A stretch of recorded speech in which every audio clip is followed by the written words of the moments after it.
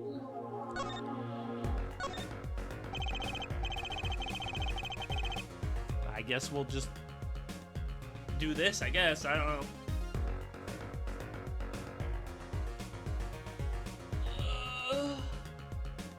know. 7 years ago, I was standing in a courtroom on behalf of a client.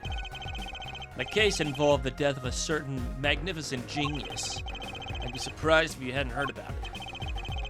It was all over the news, I remember that. You were up against Prosecutor Gavin, weren't you? Yes. He was only 17 years old at the time. 17 years old? That's still high school. He took the bar exam abroad in Europe. They're progressive over there, you know. I was defeated by a 17-year-old newcomer.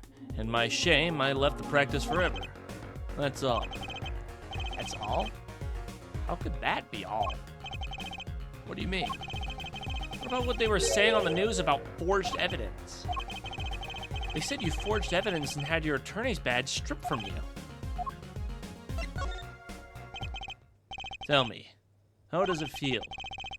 How does it feel to stand here before Phoenix Wright, the forged attorney himself? How does it feel?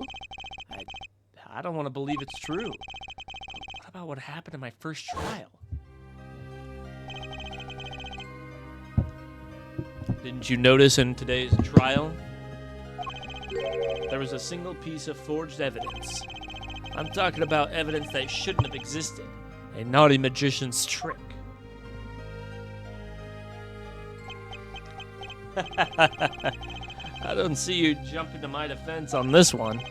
Maybe I did forge evidence. Maybe I didn't. It doesn't really matter now, does it? But I'm not an attorney anymore. That's the only truth you need to know. Mr. Wright. Looks like he doesn't want to talk about the accusations of forgery. For now.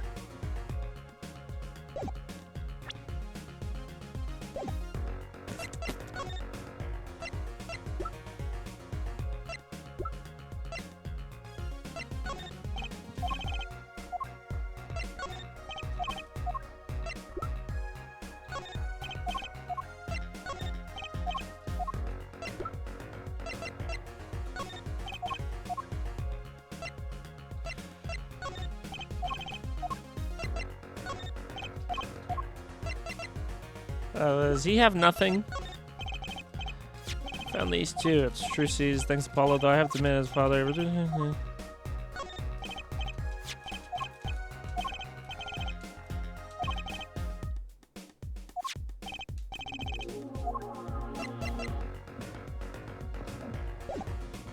doesn't look like he has anything interesting to talk about for me. Talk about you. Talk about me.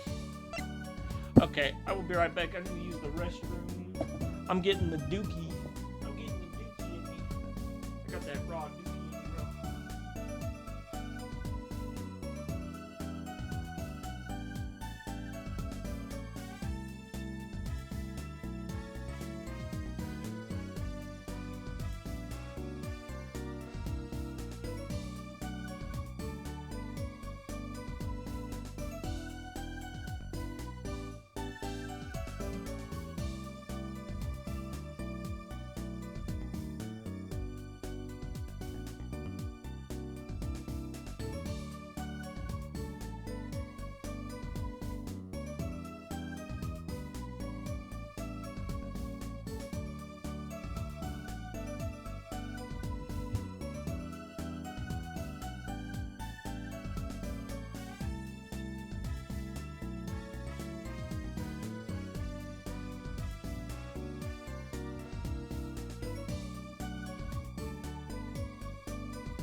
I'm back. Ugh. I got Loki in my lap because he's being a little needy kitty. Yeah, are you a needy boy?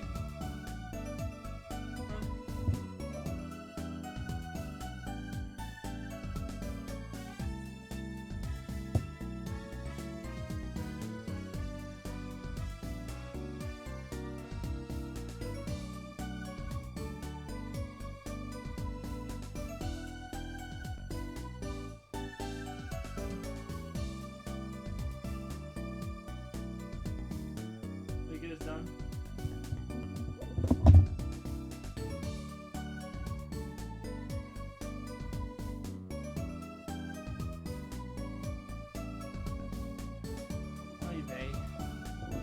Alright, let's go ahead and continue, I guess.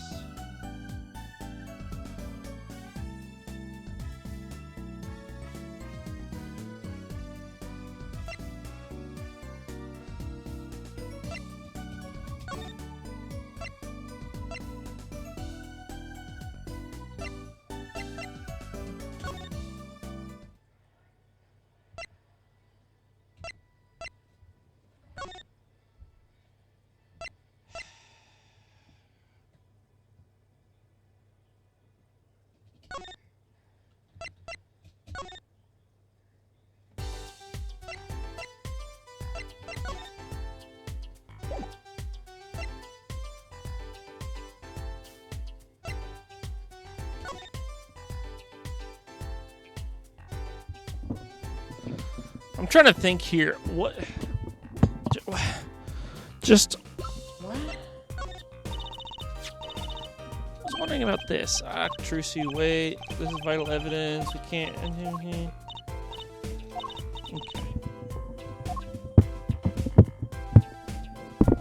Wait, May. Trying to figure this out.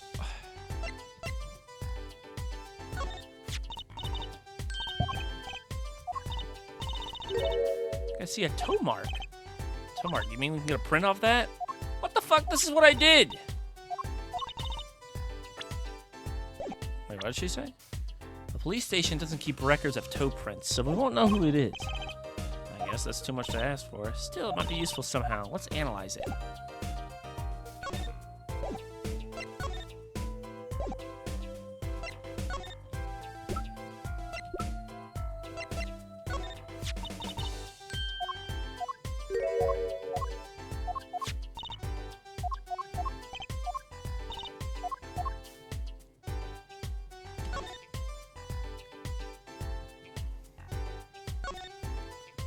Well, there's the toe prints. Call Apollo.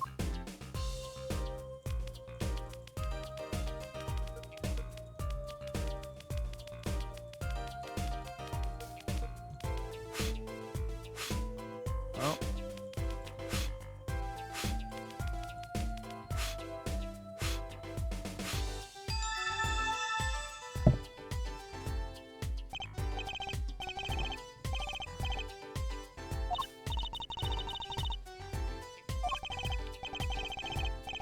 Why is it auto-playing?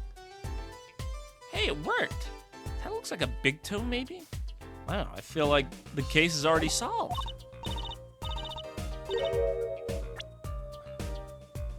What was next? We have to match the print, right? Right, let's match it. Wait. The detective didn't give us a list of toe prints, Apollo. Good point.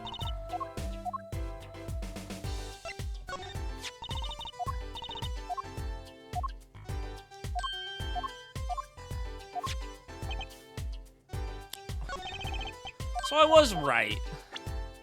Phoenix right. Take that! I just had to investigate the toe. This pair of slippers, toe print and all. Ooh, the prints on these is nice and clear too. That makes the job very easy. Can you analyze it for us? Of course, hang on.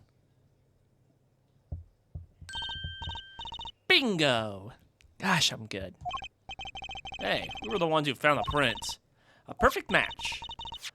The same person who wore these sandals and slippers. I was afraid of that. All you have to do is find the person who wore the sandals. Or do you already know? I can't say. Not yet. Well, that's one big step closer to the truth.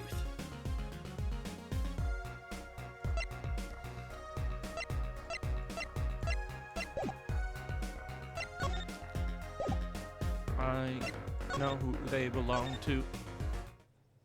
I definitely know who they belong to.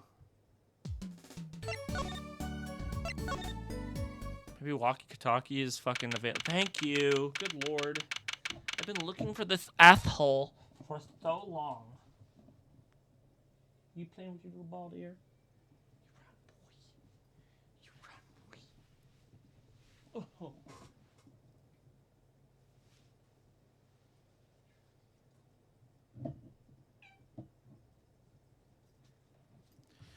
Alright, let's talk to Walkie Balkie. Don't cry, Angel. Daddy's back and Daddy's... Oh, you again? You always have to announce your entrances like that. Man, my old man, Man, I'm on a funk. It's his fault. One can only assume his father tried to teach him a lesson and failed, clearly. You gotta work on your... You two got your work cut out for you, straight up. Of course, I don't care if they lock me up. I'm ready to go. Some days, I wonder what I should do.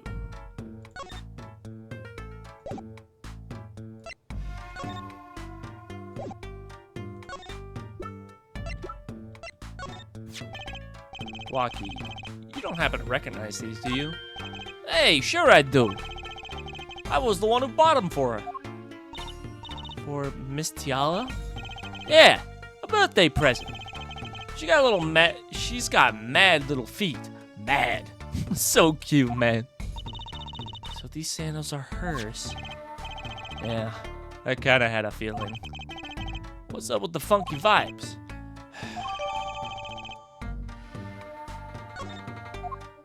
Well, I mean, that means she was there at the scene of the murder. Hey man, you won't see me bugging about one or two guilty charges. But what if you're found guilty of murder? Hey, it's all experience. You feel me, shorty? Like a badge of honor. They don't give the death penalty, do they? You didn't really do it, did you? Maybe I did, maybe I didn't. I've learned one thing today. It's that silence speaks louder than words. Man, my old man is whack. Disappointing, that's what he is. I heard he wants to leave the mob. Over my dead body. I spent my life trying to keep it real, being an OG and never stepping down. Now my old man wants to go soft? Fine, let him. Just leave me out of it. The day I get out of the clink, that's the day Alita and I start the next generation of the Kataki family. Please don't talk as though it's assumed you're going to jail. For my sake.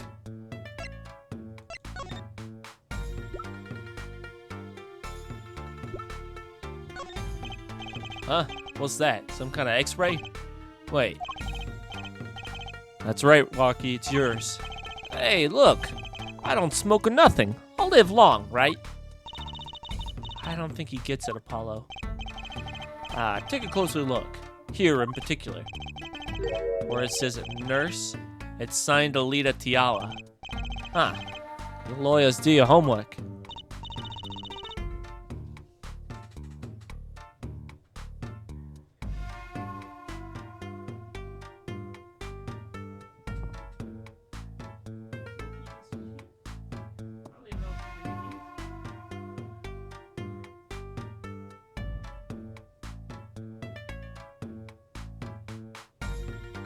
I'm looking at my cat right now.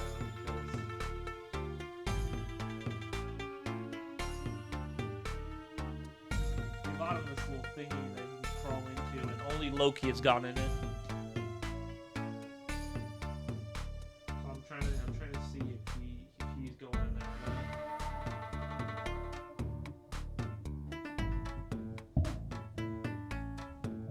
Actually, I want to see.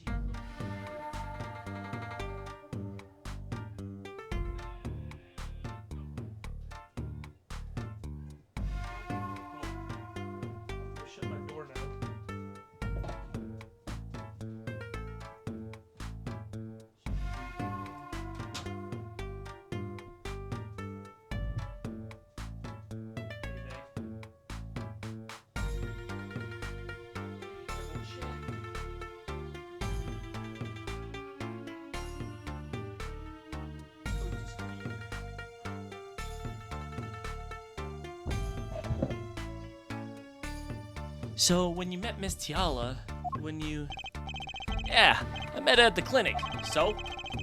Could you tell us about the circumstances of your meeting? Fine. I'll tell you how we met if you want to know that bad.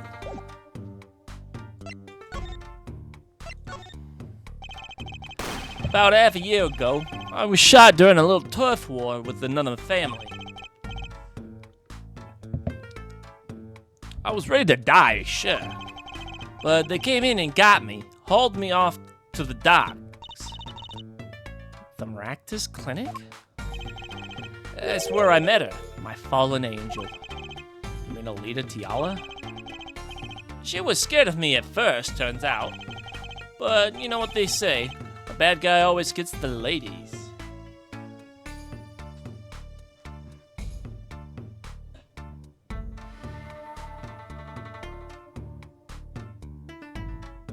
You good? You need me to let you out? Are you gonna hop up in the bed as soon as I get up? Yep. Right. She was done with that clinic anyhow. So I was like, I'll take you on, woman. Straight gangsta style. Guess what she said? What'd she say? Come on, give it some thought. She said it real quiet like, on the down low. Know what I'm saying? I'll leave if you'll marry me. So, that was the proposal? You know it, an oath of love, right there in the hospital room. Just like that, the op was done, and we were out of there. See you later. Bye. About that op. Yeah, it didn't go so well after all, did it? I know about the report. I know it's still in me. Health checkup was the boss's idea, you said. Yeah, can you imagine? What's the point of living healthy when you're a G? You know what I'm saying? But didn't you learn about the bullet? About the bullet at that checkup? Yeah. That's when I knew that doctor had to pay. Figured I could get the cat pulled after I get my revenge. And hey, I'm still living large now, aren't I? Incidentally, had you ever had a health checkup before? Nah, my old man suddenly gets this idea that we all gotta get checkups. Guess he's getting old. Older, I mean.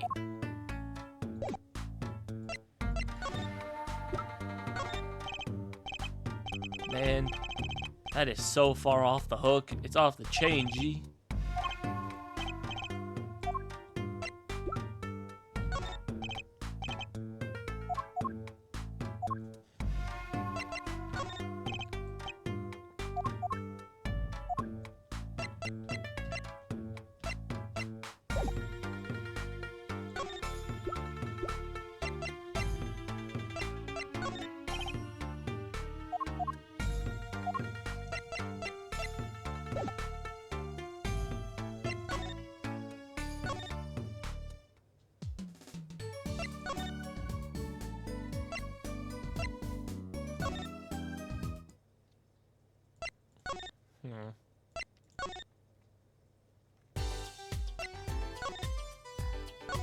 No, I didn't mean to do that.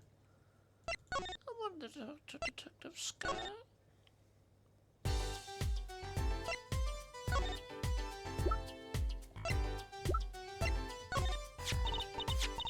Well, if these prints and these sandals match, it means the same person wearing them. No, I thought.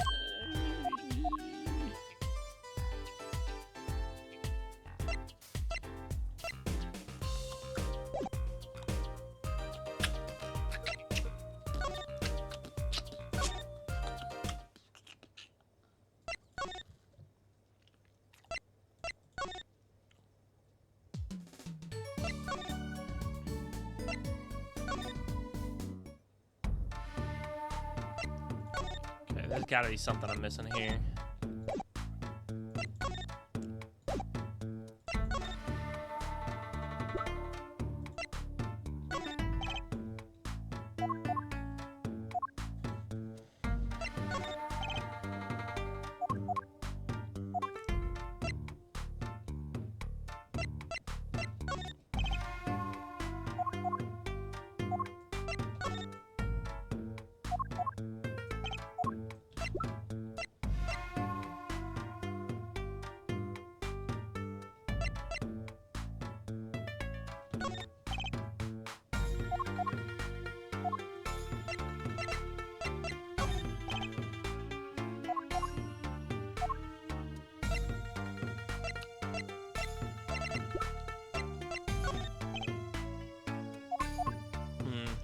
I can get anything else out of him. I just don't know what else I'm supposed to do.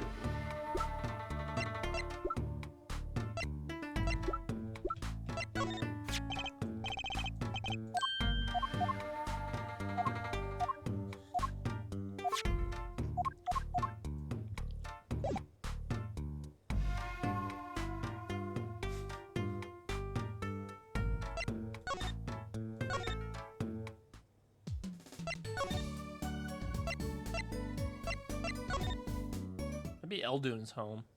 Hey, okay. Mr. Eldune, I've been looking all over for you. Hey, what's the matter, Trucy doll? Apollo, show him what we found. Nothing like expert advice. I suppose he is a doctor still. Mr. Eldune, is everything okay? I'm just so happy. I just thought my doctor days were gone for good. Mr. Eldune. Poor guy.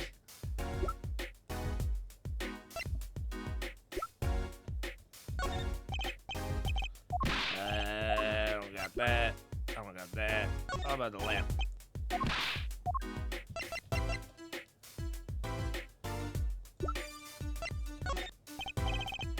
Mr. Eldune, could you take a look at this? A medical chart. Hey, you shouldn't go taking these from the clinics. Why the sudden silence, Mr. Eldune? Let me look at something real quick. Fucking dead guy. Yeah. What? What's going on here? That's what we want to know. That chart belongs to my client. He's on trial on suspicion of murder. On trial? That's crazy. You can't put him on trial. He's ABD. ABD? All but dead. He's knocking on the pearly gates, and someone's about to answer. Can you tell us why?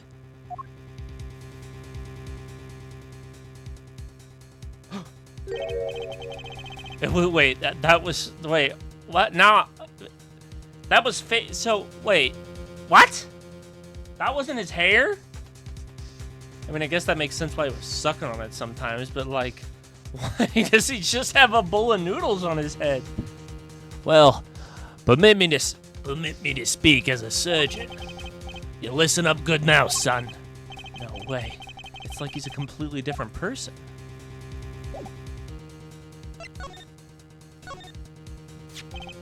Well, according to this chart, this walkie-talkie fella's not doing so well. He's got a bullet right up the side of his heart. That's right. Yeah, but this chart talks about the post-op. In other words, the operation is already finished. But you can still see that the bullet's stuck in there. Why would it still be in there after the operation to remove it? Well, but the only reason I could think of, it was too tricky to operate on. What? That bullet's snug as a bug on the next to the aorta. Aorta, which is connected to the heart. Heck, that scrap of metal's just surrounded by blood vessels. Kind of a miracle. 2 millimeters to either side and there'd be some serious bleeding going on there. Not something your average doctor'd be eager to fiddle with. You mean? It took a miracle to get that bullet stuck to where it is. It'd take more than a miracle to take it out. It'd take a magician. I'm only up to making rabbits disappear. I haven't learned bullets yet. Of course, with the heart pumping and lungs working, that bullet's on the move. I'd give him another half a year tops. But the walkie's operation was already half a year ago. That's why I'm saying you're out of time. This kid shouldn't be on trial. He should be in an operating table. Great, just great.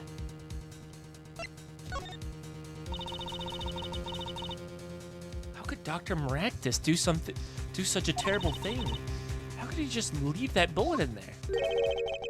I got a pretty good idea of how he felt. An emergency operation. He's got the kid's chest open on the table.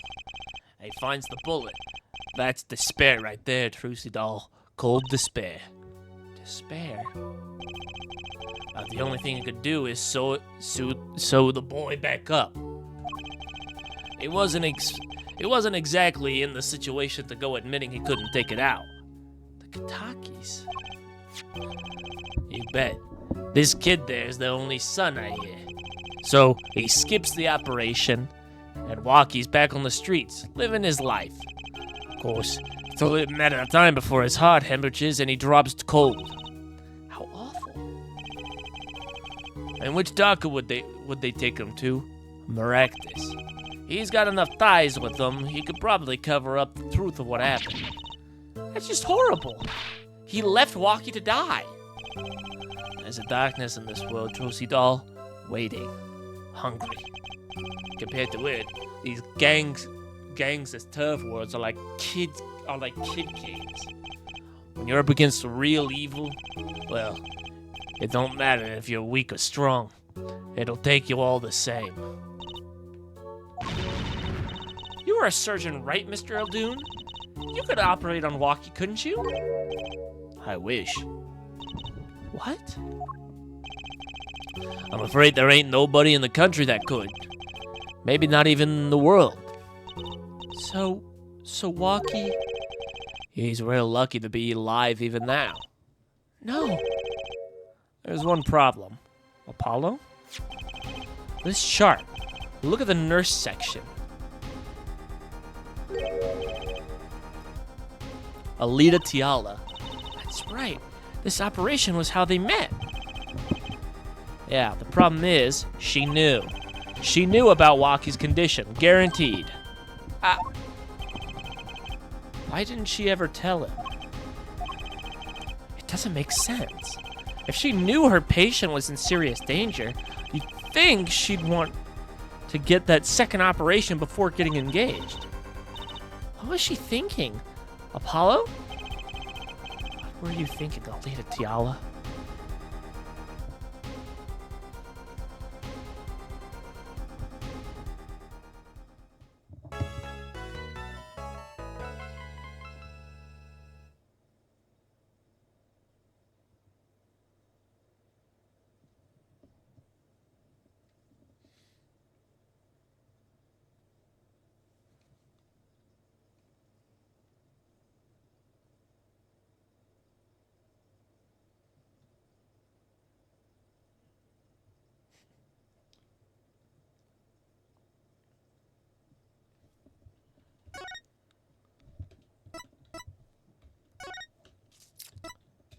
Yeah, you know, it's getting weird. Shit's getting a little weird.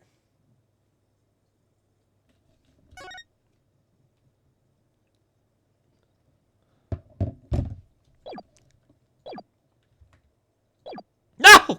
Fuck!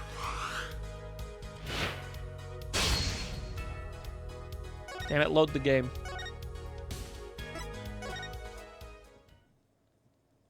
Son of a bitch. This is it. The big day. Did you get any sleep? Yeah, I went to bed at 1 a.m. or so. Oh? What time did you wake up? 3 a.m. It's only 2 hours, Apollo. But at least you have me. And the amazing Mr. Hat. Bears looking to you, kid. Good luck today, Apollo. That voice. Hey, get any sleep? Mr. Wright! I was going out of my mind with boredom, so I signed myself out earlier today. Somehow, that place makes fake piano playing at the Indonesian pasta joint seem almost fun. Daddy, do you know who Prosecutor Gavin's witness is today? Take a guess. How about Little Plum? That Sherman take of a mom? Nope, guess again. That's too bad. You know, speaking of moms, you need to find me a new mommy one of these days, Daddy. It's barely morning and you're already at it, Trucy. Okay, see, this is why I don't buy their father-daughter relationship. So, Mr. Wright, Do you know who the prosecutor's witness is? Alita Tiala, your client's fiancée. She's gonna be a witness? But that seems odd. Why would she testify against her own fiancé? You have to wonder what Gavin's up to. Something's going down today. That much is clear.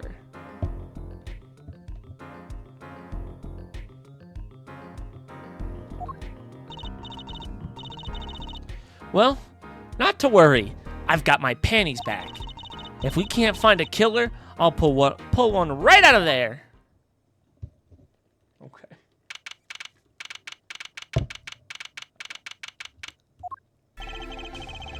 Court is now in session for the trial of Walkie Katoki.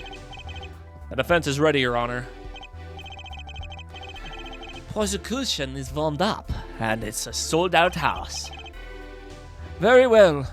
To recap, while yesterday's witness seemed more guilty than any other party, Guilty of panty snatching? we did find out one thing for certain. There were 3 people in the park at the time of the murder. The witness, the victim, and the defendant. Correct, Herr Dodge. And today I'd like to do something a little new age. I like to look at this horrible crime from the outside. The outside? The acquisition of the murder weapon. The preparation for the act. Our poor defendant told all you see. To his betrothed. His betrothed? His fiancée, Herr Judge. His partner for life, with no chance for parole.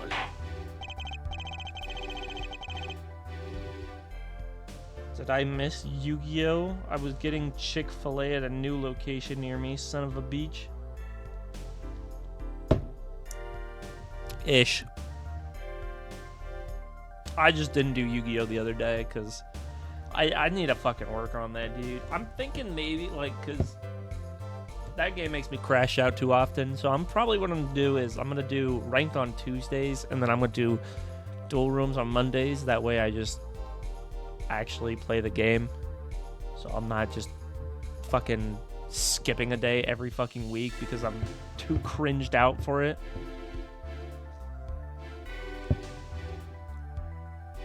Because that's worked before, I think. So, yay! But now you're in pixel hell with me. Very well, you may show the, lucky lady to the stand.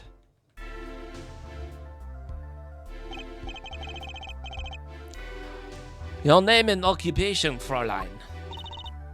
Alita Tiala. My occupation is future wife. Ah, traditional values. I respect that. Too many brides these days can't even weave baskets blindfolded underwater. Yet you're here today as a witness for the prosecution. To be honest, I didn't want to testify at first, but I couldn't hide the truth. Honesty, another admirable trait. Fräulein, is it true that, on the day of the murder, the defendant Walkie Katoki confessed his plans? His plans for murder? Yes. The witness will please give me her testimony to the court. Poor favor.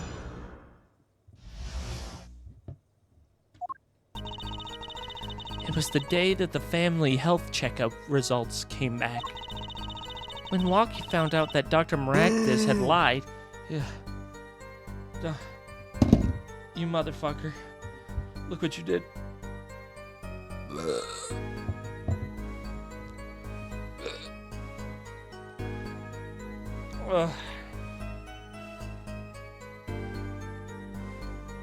I took a lot out of me. Hold on. Alright, we're good. When Walkie found out that Dr. Maragdas had lied, he flew into a rage. I'll teach him, he said. He took one of the family's pistols. And you already know what happened after that night. I just don't see how anyone but Walkie could have done it. So, the pistol did belong to the Katoki family then? Yes. With regards to this, An investigation is underway at the Kentucky mansion on charges of possession of illegal firearms. And the bullet that took the victim's life, was it? Fired from the pistol of the defendant procured? Yes, this has been proven. How can you prove something like that? Bullets carry marks from the barrel that fired them, called rifling marks. Rifling marks? Think of them as being gun's fingerprints, left on every bullet it fires. And when did you first hear about Walkie's plan? It was the day of the murder. I should have stopped him. I just didn't think he would actually do it. Well, you thought he was just bringing that gun for protection? Like, what? Very well. The defense may begin the cross-examination.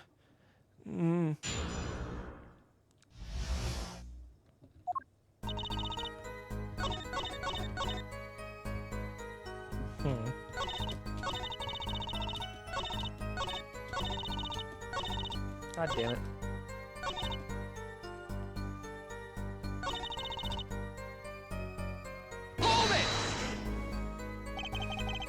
That must have been, quite frightening.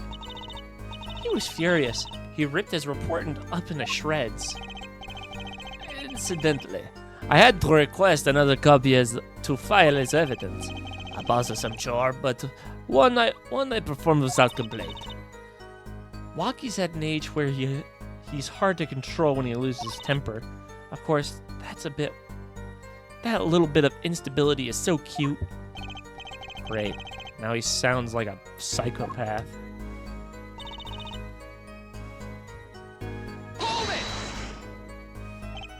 So, is it easy to take a pistol out from the house? Not really, I think. There's a system in place to limit access. But Walkie's a special case, being the next in line. Perhaps his treatment was a bit too special, yeah? Well, maybe he is a bit spoiled.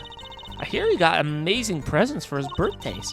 Last year, he got a switchblade made of chewing gum and a chocolate gravestone. Sounds like he has a taste for sweets and danger. The point here being that Walkie had access to the pistol.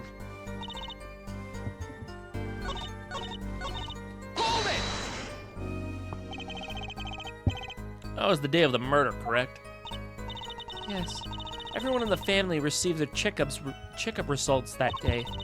When Walkie looked at his face went so pale. But of course, he had just found out that he had a bullet in his chest. So you were there at the time? Yes. Poor Walkie.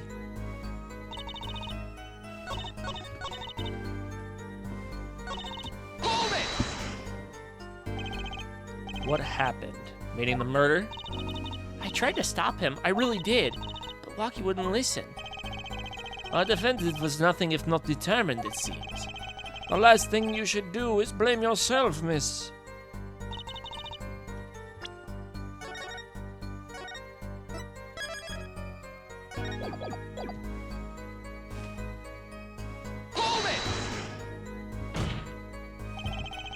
How can you say that for certain? How? Objection!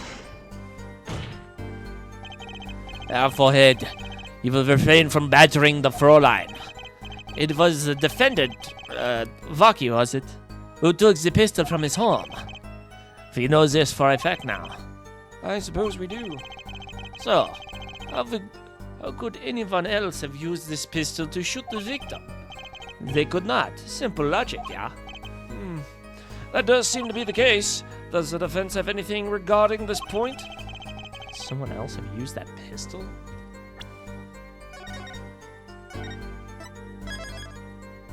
Just sentence them to death by throwing stones? Was this Danganronpa? Based on your testimony, there was clearly another. One other person who had access to that pistol. What's this? Interesting. Ask the defense then. Tell the court who this other person with access was.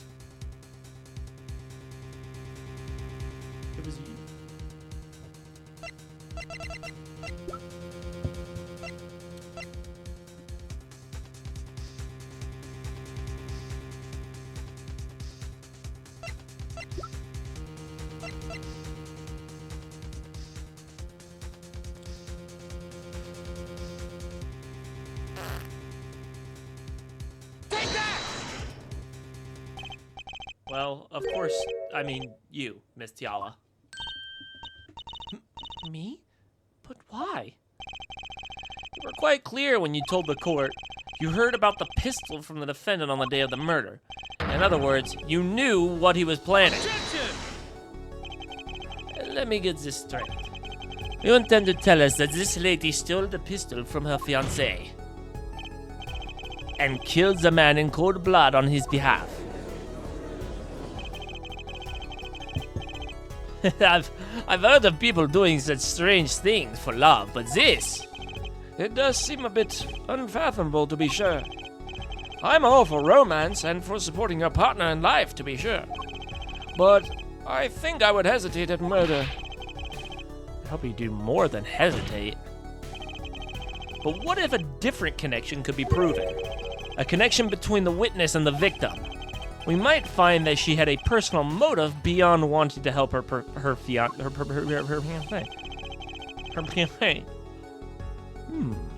That would put things in a little slightly different light. What possible connection are you suggesting here?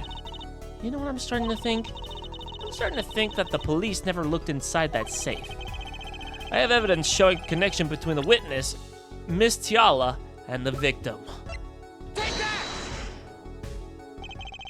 This looks like a medical chart found inside a safe at the Maractus Clinic. I'd like to draw the court's attention to the names written on the chart. What? Miss Tiala! Whatever... Why is your name on this chart? Well, care to explain the meaning of this, Miss Tiala?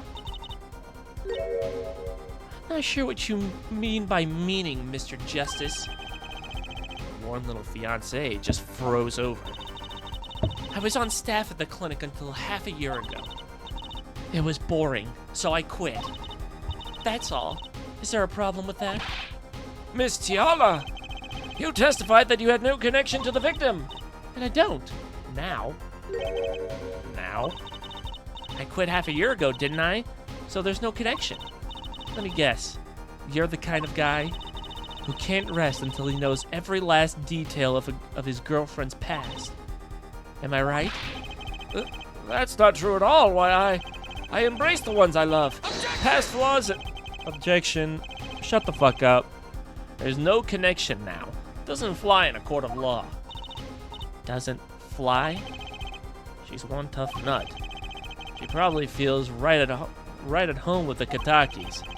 You left your job at the Maractus Clinic, true.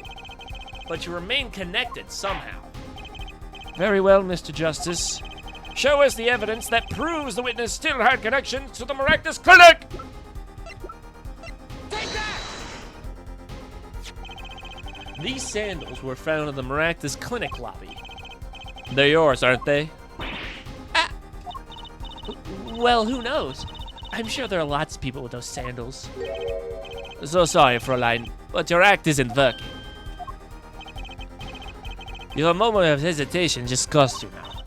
What's wrong with you? I thought you were on my side. Perhaps you were unaware that toes leave toe prints. A simple analysis of these sandals will reveal all. Well, now we see your true colors. I was wrong to cooperate with you from the very beginning. I just wanted you to get Walkie back on the straight and narrow. This court thinks you need to worry less about Walkie and more about yourself. It sounds as though we need to hear a bit more about your story. She's innocent, bro. Stop it. Bro, you just want to stick your sniffer on those sandals, do you freak? Quit gooning. Quit gooning, you little bitch. Your sandals were found at the entrance to the clinic, which means you went there on the day of the murder. Well, There's little point in denying it. Very well. The witness will tell us about this visit. Why did you go to the Maractus clinic that day?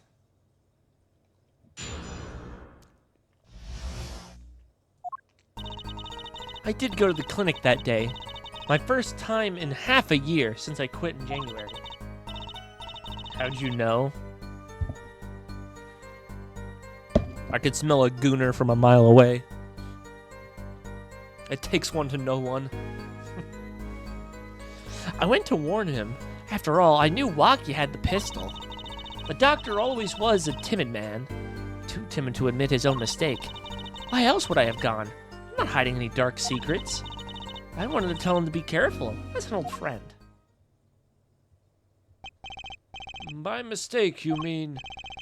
The mistake we heard from the defendant? The botched operation? He was a timid small man, but I never wished him any harm. I just thought I should let him know, you know? That does make sense. Yes, but there's still one thing that does not. What's that, Prosecutor Gavin? The Sanders left in the lobby, of course. We can assume she wore these sandals to the clinic, yeah? Then why did she not wear them home?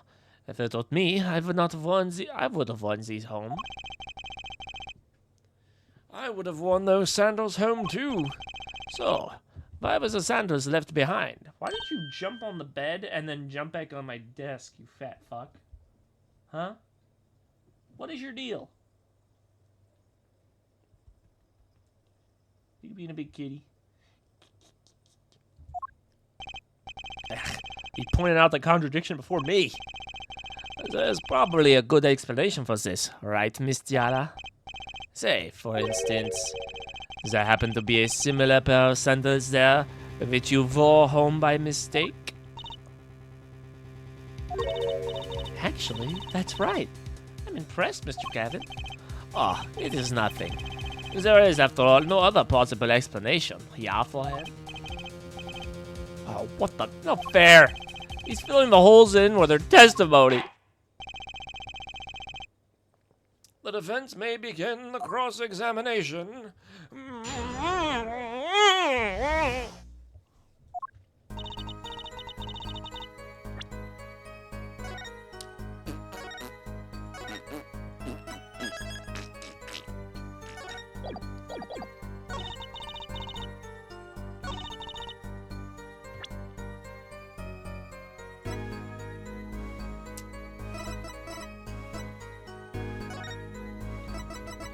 Wait time.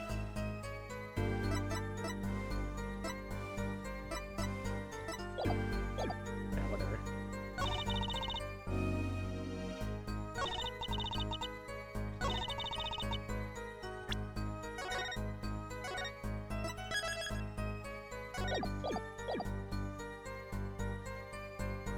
I want to try something. Objection! Cool. This chart was found inside the safe in the doctor's office. Yes? Why would this one chart be in that safe? Miss Tiala, you know why it was, don't you? Mind filling me in? Dr. Maractus didn't have the leisure of making mistakes. That's why he wrote up a false report and kept the truth locked away. Bad, doctor. And this is where you come in, Miss Tiala. The nurse who filed this chart was you, which means you knew about Waki's failed operation. Interesting.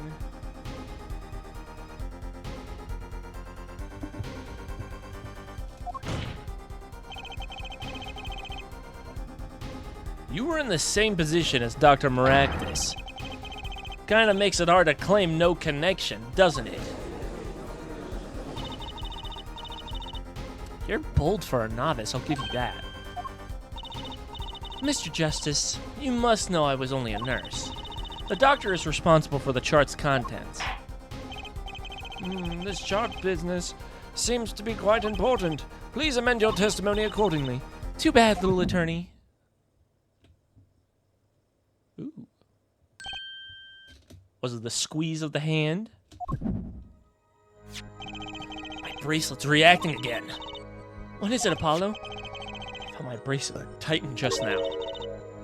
Your bracelet? It's just like yesterday. Like you said. When a witness is unsure of something, their nervous habit gives them away. But I can't see anything, Apollo. Eh? What's my bracelet reacting to? Wait, maybe... Yes, that has to be it. What has to be it? Your senses, Apollo. They must be sharper than mine. Huh? I can't see it, but you can sense it. I don't know about that, Trucy. I don't have some kind of special power or anything. Listen to me, Apollo. There's a weak point somewhere in Miss Tiala's testimony. When we don't know what her nervous habit is, well, what do? You have to perceive it yourself, Apollo, with your eyes and your senses. It's up to me and my bracelet. I don't know why, but my bracelet helps. Somehow touching it helps me focus.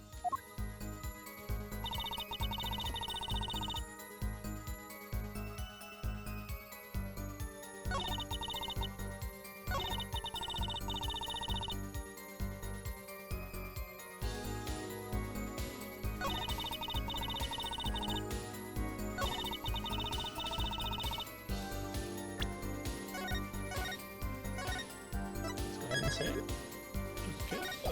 I love the saves coming.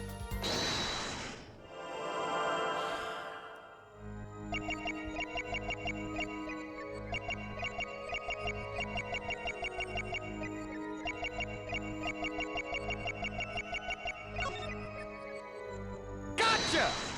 It's the ring. Miss Tiala, you're unsure about something, aren't you? Not as unsure as you are. Oh, she showed you. Oh, come the fuck on. No, I saw it. I saw it. She was fidgeting her ring.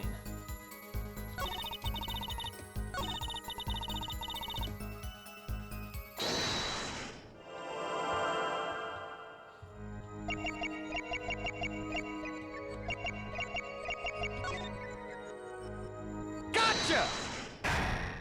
Gotcha!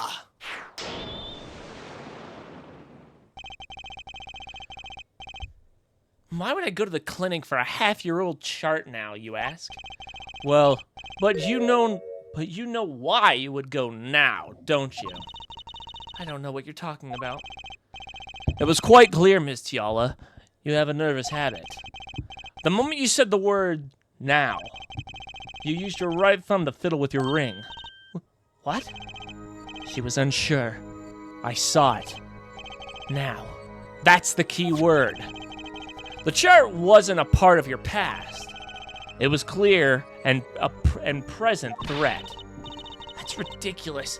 Why, if that were the case, I would have 6 months to do something about it. Indeed. Eh? Which means something happened quite recently. Something to make that chart a problem for you now. I've got her on the ropes now, I can feel it. Time to strike the killing blow. With evidence. Miss Tiala, there's no use trying to hide it. The chart became a threat for you now. That's because of this. Your mom. Take that! So what? Oh, shit. I thought it was the bullet. Holy shit, you should become a lawyer IRL at this point. Twin. Don't say that right after I just fucked up.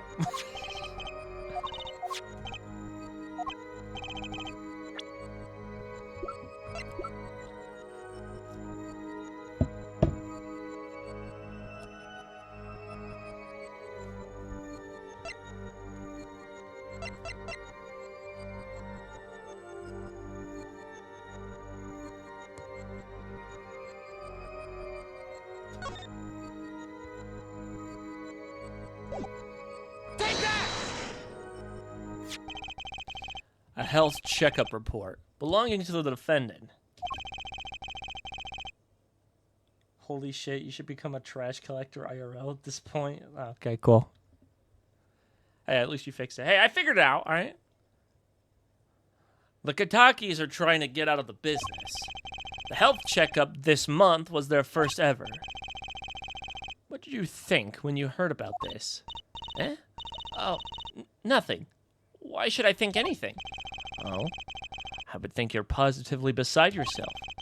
Because you were afraid. You knew that Walkie's chest x-ray would reveal. A half-full year ago had passed since the operation. You thought you were home free. When the chart came back to haunt you. Nice armpits. Old Spice body spray. That's all, Your Honor. Whoa. What just happened? Did the witness just admit to lying? I sensed it. There was a great aura emanating from her forehead. Very cool.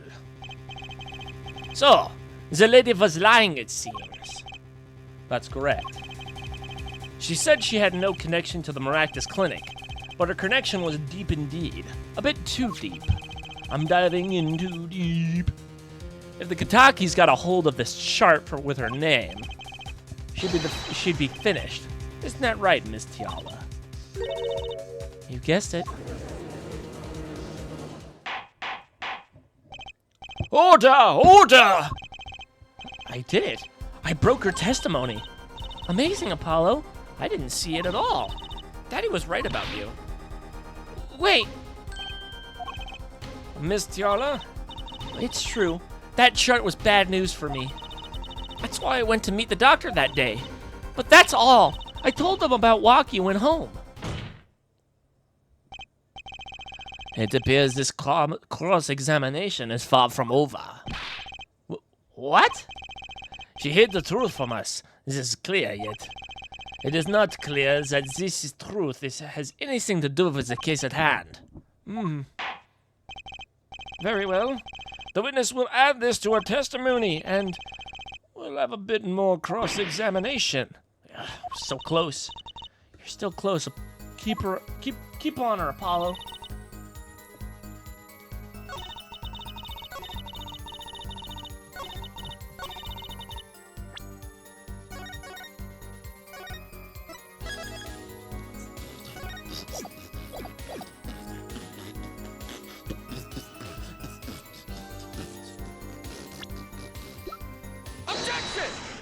Objection! You say nothing happened in the doctor's office. I disagree. Take a look at this. What's that? It looks like a squished up ball of clay. Kind of like you, actually. This bullet was found in the Maractus Clinic office. Something did happen. In that office, Miss Tiala. Enough of this joking around. The police investigated that clinic. Ah, but this was stuck inside the doctor's safe. Inside the safe? I guess the police didn't check that far. But there is one problem. How can you say that bullet was fired on that day? Weren't you the one who explained rifling marks to us? The pistol was taken from the Kataki mansion that day. If the marks on this bullet match the murder weapon, then that proves a firearm was discharged in that office on the day of the murder. Not bad there, Forehead. Bailiff, have this bullet analyzed immediately. Anal. 30 minutes later, the report arrives. The rifling marks on both bullets are identical. Well, it seems as though the bullet in the safe was fired from the murder weapon. Perhaps the defense would like to state their position? The bullet in that safe proves one fact. A pistol was fired in that office on that day. And at the time of the firing, the safe was open. The safe which contained the top secret chart. Do you think someone was threatening Dr. Maractus in order to open the safe?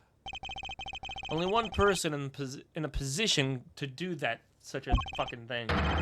Our witness, Alita Tiala. Order! Order! Order! Mr. Justice, where are you going with this? Are you accusing the witness? Alita Tiala knew about Walkie-Talkie's botched operation.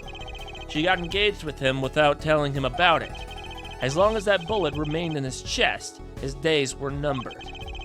What if she married him, and then the bullet finally reached its destination? What? That reminds me. Apparently, the Katakis have been asserting themselves in lawful business practice. They're making quite a great deal of money.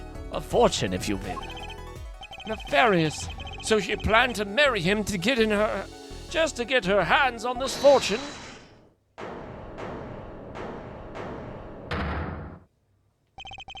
You keep talking trash about my Alita, and I'll sue ya, lawyer man. Huh? Me?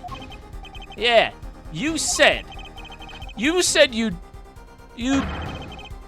abuse my Alita. I think you mean accuse. Same difference. Well, you can't have her. She's mine. It was me. I shot that doctor. Me. He left me to die, so I left him to die too. There in that park. Walkie. Just cool down a second, would you? You keep your hands off my Alita, or I'll...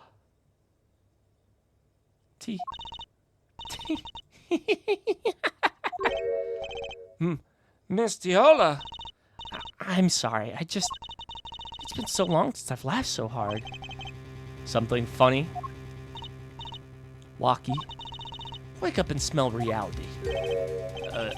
Alita, baby? The signature on the chart. The engagement. I mean, come on. It's so obvious. Even for a brainless, spoiled brat such as yourself. Alita. Your honesty is like a breath of fresh air, Fräulein. Hey, I wasn't getting out of this clean anyway. So, the family fortune is what you're really after. That's right. I wanted the money. No way. That's whack. I ain't trying to hear that. Should have done the wedding earlier. Oh well. By the way, can I ask you a question? Who, me? I believe you said you were going to abuse me? Accuse. Of what crime, might I ask? Huh? Oh, I'm a bad girl, sure. I got close to that brat because I wanted his money. But he was the one with the pistol. He could have fired it in the safe after I'd left the clinic. What? I would never do a thing like that. It was definitely that silly brat. Wait, but what are you talking about? Trucy? You had the most to lose if the chart was found. But I didn't have a pistol now, did I? Well, you could have taken Walkie's. You think he'd have mentioned that? No? All I've heard him say is it was me. I shot him. That's only because he's trying to protect you. Glad to intrude this lively conversation. But the two of you are forgetting one critical point. What point? Certainly the Fräulein wanted that chart. You assume she threatens the doctor into opening that safe, but then... wouldn't she have taken the chart? Oh. You see? That chart wouldn't have been left in that safe. He's right. Miss Tiala. Yes? It is clear to this court that you are not a very good fiancé. Oh, I'm flattered. Perhaps it's time you told us the truth. Tell us about yourself, including your actions and whereabouts on that day. Don't forget, we've proven that you were at the Maractus clinic on the day of the crime.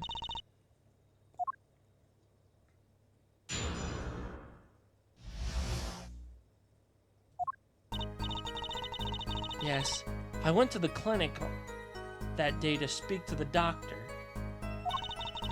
I wanted that chart, but I failed to get it, so I went back to the clinic later. In any case, I didn't shoot him. You don't have any proof that I stole the pistol, do ya? And that brat was spotted in the park at the moment at the moment of the crime. Frankly, I don't think it matters if Dr. Maractus was shot in the temple or not. You went back later. That chart was dangerous, you understand. I needed to get rid of it.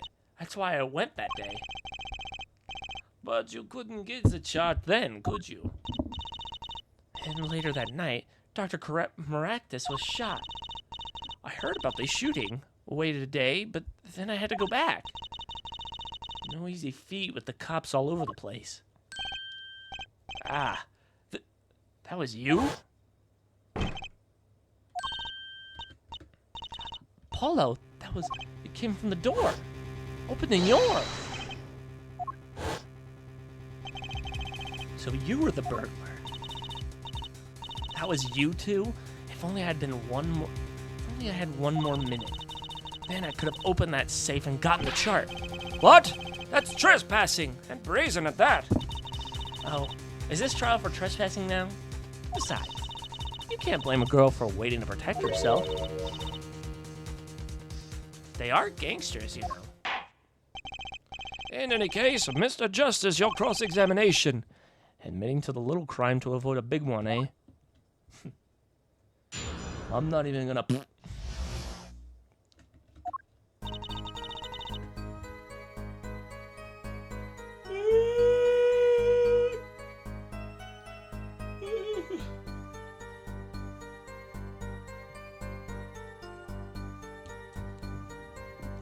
Holy shit, you should shit.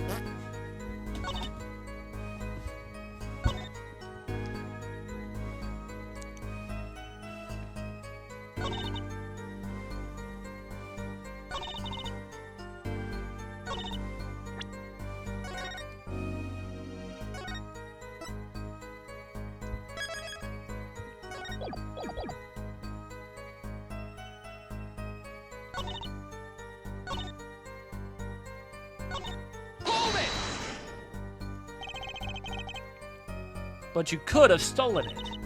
Could have? Is this some new definition of proof? We'll ask Walkie. He'll tell us. Might I remind you that this is a cross-examination. You might want to keep your baseless theories to yourself. He's right, isn't he? Hold it! Yeah, but what? You have nothing to say? This case is over. It was over the moment that brat was seen at the park. What's the point in dragging it out any further?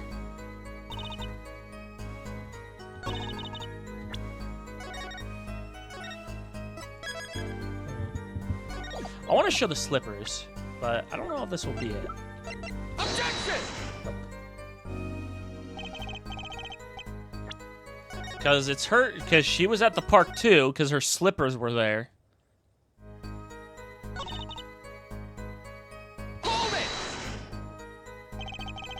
The doctor was shot in the right temple, yes? So it seems. Let's review the facts again, shall we? Here we go. Alright, now we're getting to the gritty. The hibbity-gribbity. If the killer shot from this location, the bullet would have struck the victim square in the forehead. However, the entry wound was in the right temple.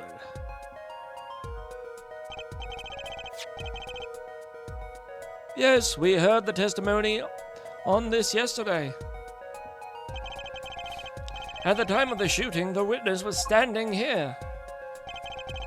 Just before the gun fired, he shouted. The victim turned his head to look, and he was shot. Objection! But that testimony was proven to be a lie. Our egregious panty snatcher, Mr. Stickler, did witness the crime, but he was standing on to the north next to the trash can where he tossed those panties. If Mr. Stickler shouted from this location, the bullet couldn't hit his right temple. Silly, silly attorney. What? Do you remember what you had for breakfast that morning? Do you remember, Trucy? That always have a glass of milk for breakfast. What matters is one thing. The doctor was shot in his right temple. If that's the case, there can only be one explanation. The panties guy's was mistaken. But his location was proven. You can't write that off as him being a mistaken. Then why don't you show us, Old Forehead? Show you what? Must I explain everything? Very well, let's recap. If the witness, panties guy, was standing to the north, then where was the shooter standing? From what location did the killer shoot the victim? But wait, if the witness was standing there, how could anyone shoot the victim in the right temple?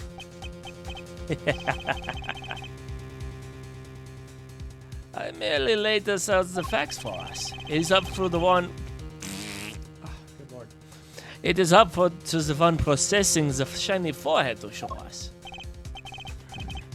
If you can, that is. Makikitaki is standing at the killer's mark. Killer. Slayer. Wesley Stickler at the witness mark. And of course, Pal Maractus was at the victim's mark. Come on, detective, use your go-go gadget brain. I got you, Pookie. Where was the killer standing when they shot the victim?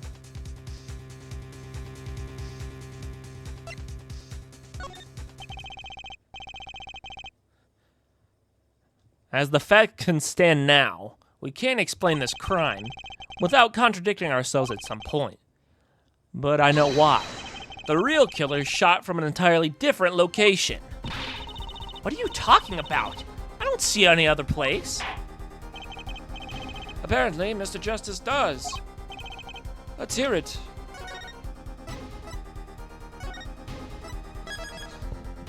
Let's hear it.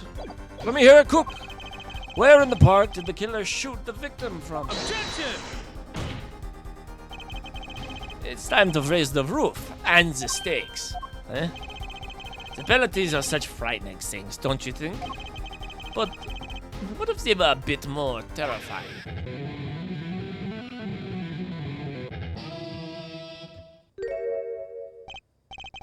Like so. Double penalty! And Forehead wishes to take us in a new direction? Then he must be ready for the challenge ahead. Challenge accepted. It's justice time. Can you stop saying that? Are you sure, Apollo? The key is the witness, Mr. Stickler's testimony. If we believe that, and we know where he stood, then the victim, when he shouted, there's only one place the killer could have been.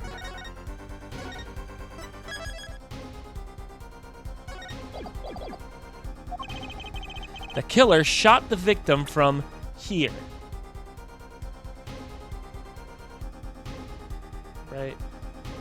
Right over here. That work? I believe we all owe a debt of gratitude to Miss Alita Tiala. What do you mean? Thanks to you, we had a chance to review the crime. And this time, we were prepared. We know that Wesley Stickler was telling the truth. We should have listened to him from the beginning. Wesley Stickler was standing next to the trash can when he saw the two men.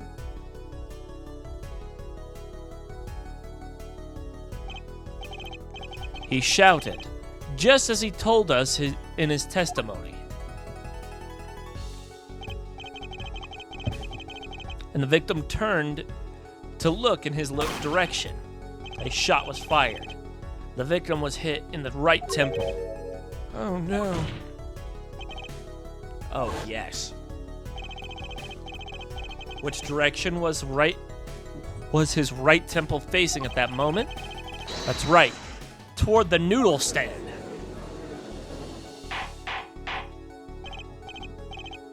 Order! So you're saying The killer was inside the noodle stand? Let's think about this a bit more, shall we?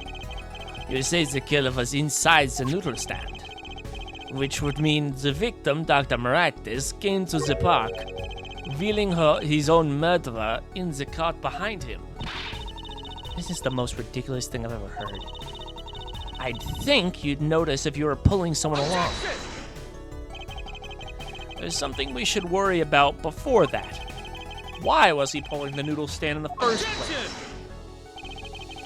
Let's deal with our problems one at a time, shall we? Someone was hiding in the noodle stand. We have not come this far without to talk about possibilities. Let's talk about proof, baby. Show us the evidence that proves someone was in the stand. Can I prove that? You want evidence? Well, I've got it. Right here. Intriguing. Let's see what you got then. Show us proof, show us proof, show us proof today. The Maractus Clinic, and they're covered with paint. These slippers were found in a trash can near the crime scene. And a single slipper print was found at the scene. Right next to the noodle stand. Ah! Oh, and Miss Talia, your toe print was found in the left slipper. Yep. In other words, this is proof that you were inside that noodle stand. Objection! Yet there was only one slipper mark found at the scene. Can this be called a footprint? In good faith? Observe the diagram. A park pathway runs right next to the slipper mark. A slipper wouldn't leave a trace on a cobblestone path. Yet you still cannot say that this is a footprint, yeah? Why not? You have an impression left by a single slipper. What if it was on the stand and simply fell to the ground? That's just dumb. One more thing. A noodle stand is typically cluttered with tools of the noodle making trade. There's no room for one person to ride in there. You have a point. Could someone have hidden in that stand? Apollo, I think I might be onto something. I think I figured out one of our pieces of evidence. In order to make room in the stand, some things would have to be... Well, Mr. Justice, do you have proof that someone could have hidden in the stand?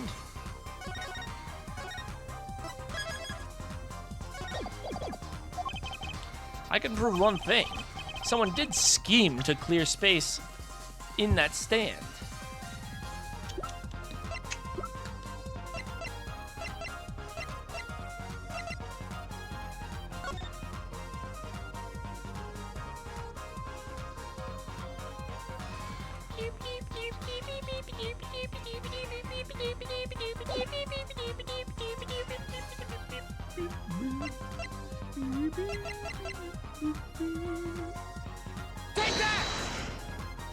It isn't the vase, is it?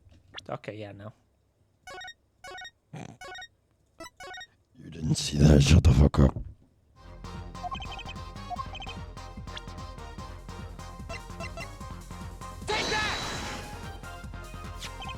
Okay, yeah, that's what I thought. See? I can know things. This is a noodle bowl from the stolen twin. I shouldn't have slammed that because I spooked my cat. Sorry. I spooked my cat. I'm sorry, baby. Yeah, you're okay. This is a noodle bowl from the stolen noodle Eldoon's noodle stand. Good lord, this fucking Eldoon's noodle stand. Eldoon noodle stand. Yes, and what about it? We discovered a large quantity of these bowls yesterday in the lobby of the Maractus Clinic. A large quantity of noodle bowls in the victim's clinic. Mr. Eldoon was very clear about those bowls. Well, I don't care who did it. Without that stand, I'm finished. All my noodle bowls were in there too. Yet the bowls were removed. That night, there was a space inside that noodle stand. Space created at the Maractus Clinic, no less. Right around the time that you were there, Miss Alita Tiala. Stop!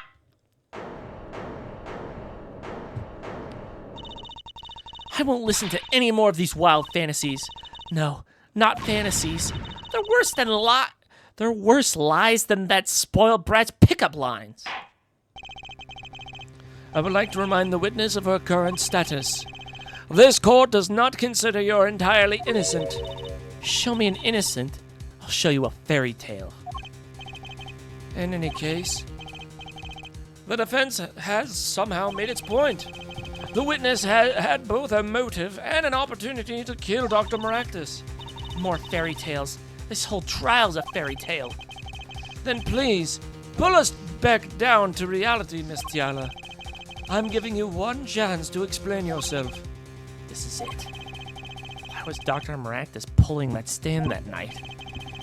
And what was Alita Tiala doing inside it? Time to get to the bottom of this case.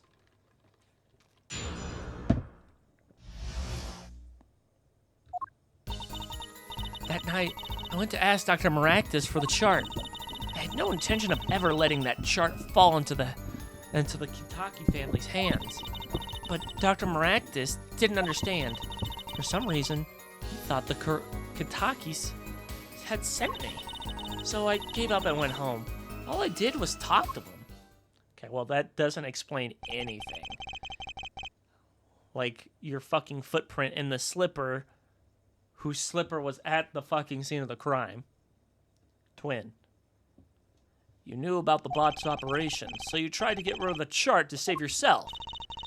I won't make excuses. And I did warn the good doctor. I gave him a chance. I told him that brat got his health checkup report. And that he was coming to settle the score. I see. Very well, Mr. Justice. Begin your cross-examination. Yes, Your Honor. This is the last testimony. Either I perceive the truth or it's over. God damn it.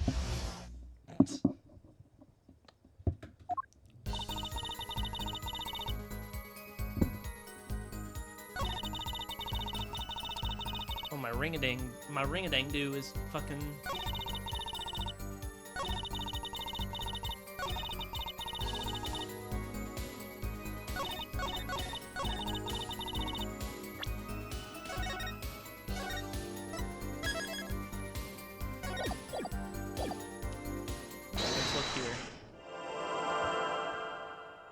The Eye of Agamotto!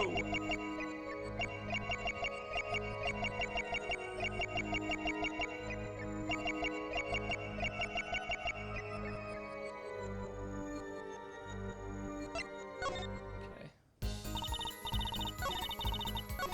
Hold it! So you did go to steal that chart.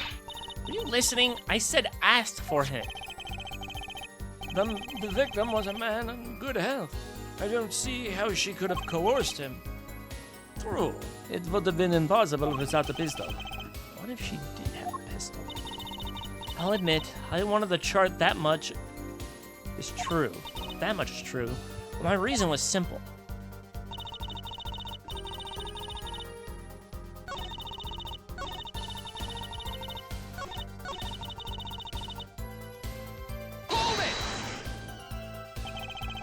Certainly would have put a damper on your wedding plans, I say. Not only that, if the Kitakis had gotten that chart, I'd probably be with Mr. Maractus now, pulling that great noodle stand in the sky.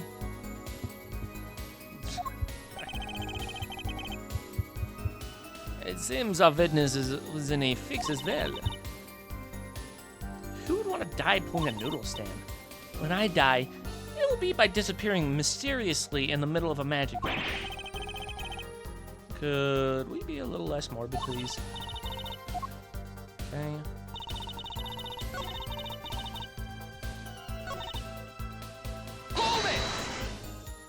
Is she dumb or dumb? Which one, Trucy or Alita?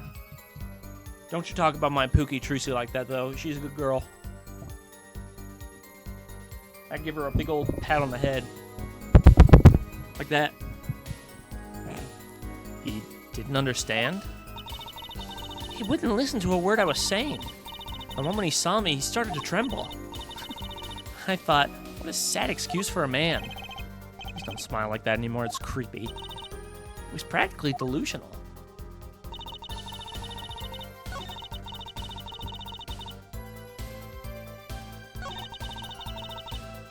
Hold it! They sent you? He thought the Katakis had sent me to get the chart. Alita? Oh. I mean, she's trying her best here, dude. I gotta study every inch of her.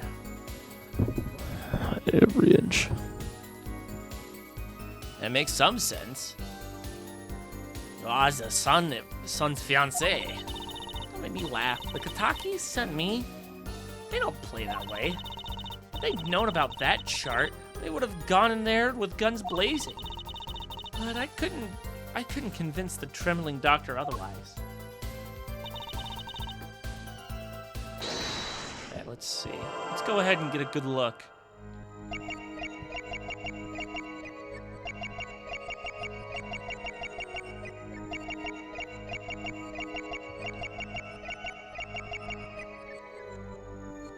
Wait, hold on.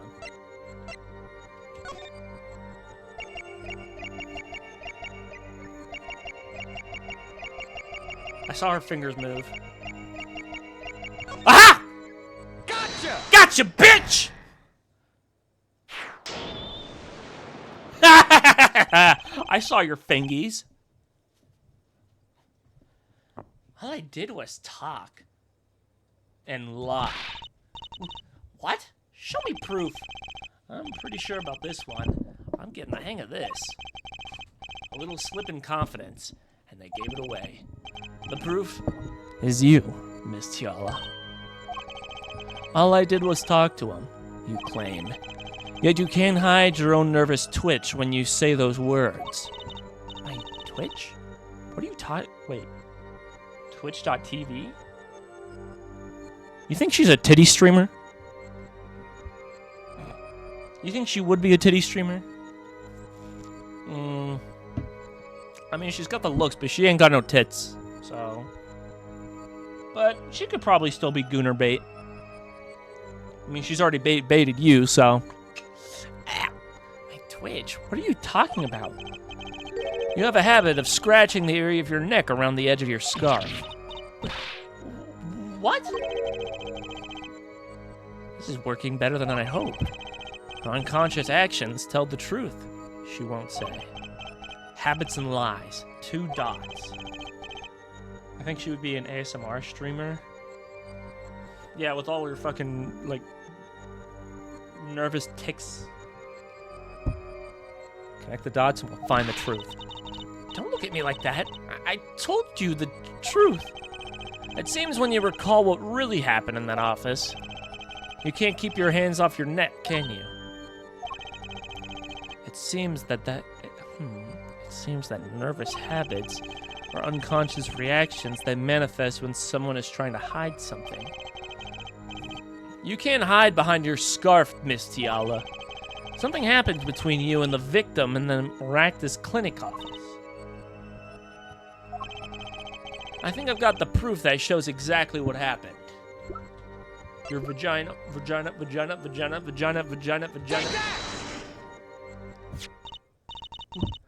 What's that? You're touching your scarf again. There's something unusual about this lamp. The bulb is broken, and there's a red splotch on the cord. Eh? Seeing how you hid your neck, I think I can come up with a plausible explanation for the lamp's state. Well, spit it out!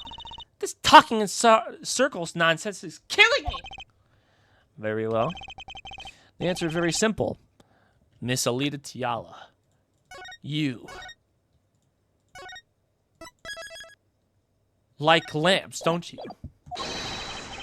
Please remove your scarf.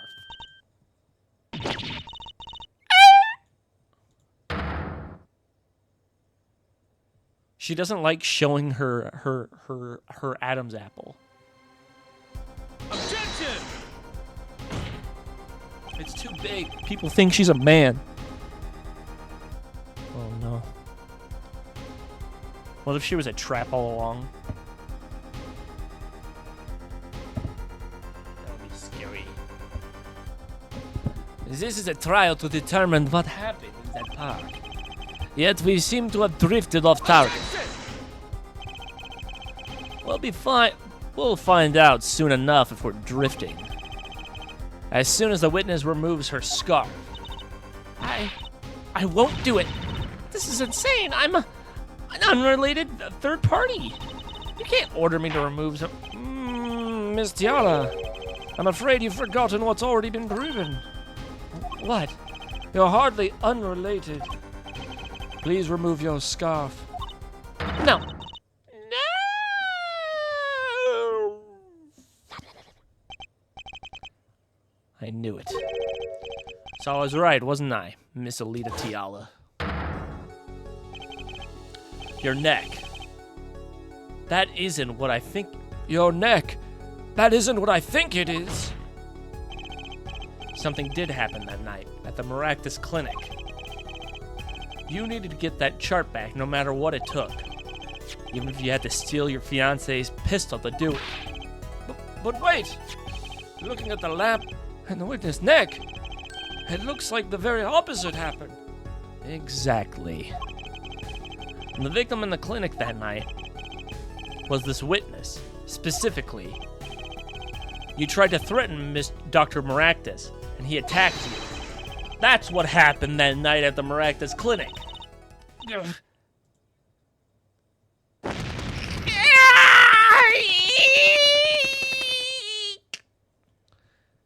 can't do a lot. I can't do high pitched noises, so. Order, order, order! Will someone please tell me what's really happening here? I told you the truth already. I went to the clinic that night to warn Dr. Maractus. That gangster knows everything. He's coming for you. Looks like my clinic's seen its last patient. We have to get rid of that chart. Quick, open your safe. Give it to me. So you can save your own skin? What? I know what you're up to. You want in with the family. And if they see that chart, you're finished. Leaving me holding the short straw. But if I'm going down, I'll want some company.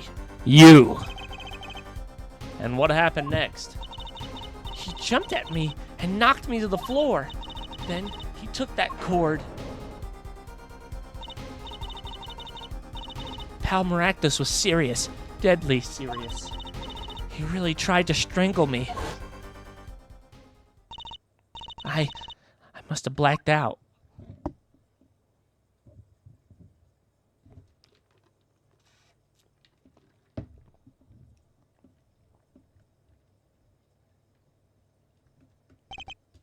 So, you were the victim. And the red splotch on the cord was your lipstick. I didn't want to remember that night. That's why I didn't bring it up. There, you happy now? I was... yeah, at least he's honest. I was out cold, almost killed. And you claimed I then snuck into the noodle stand? But how could I? Ah! That is a good point. Well, one thing is clear. We now know what really happened at the Maractus Clinic.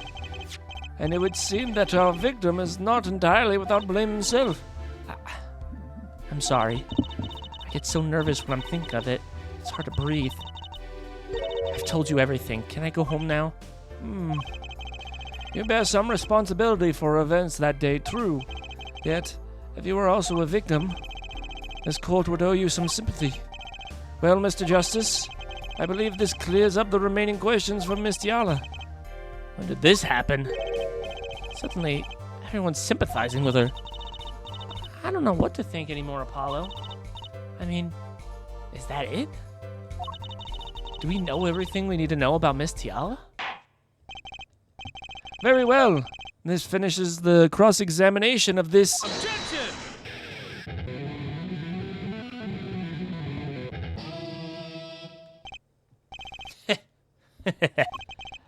Not so fast. This party is just getting started. Now we rock! What? Those spikes on your forehead are softer than they look. Or do you not have the stomach to gore away? Prosecutor Gavin? Pal Maractus choked Lolita Tiala. She fell unconscious. But what happened next? He's right. There's more we don't know. But she was choked hard enough to leave that mark. She would have been out for a while. Even still, what if it was the noodle stand in her? What if it was her in that noodle stand?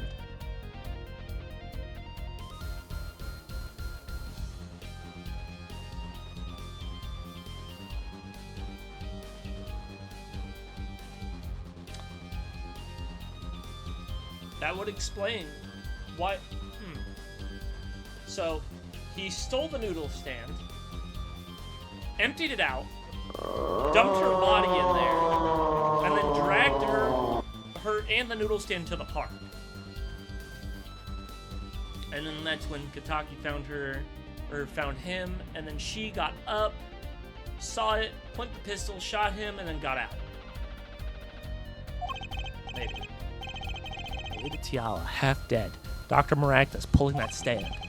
And the bullet fired from inside the noodle stand. What if it's all true? We might have already figured out what truly happened that night. Miss Alita Tiala.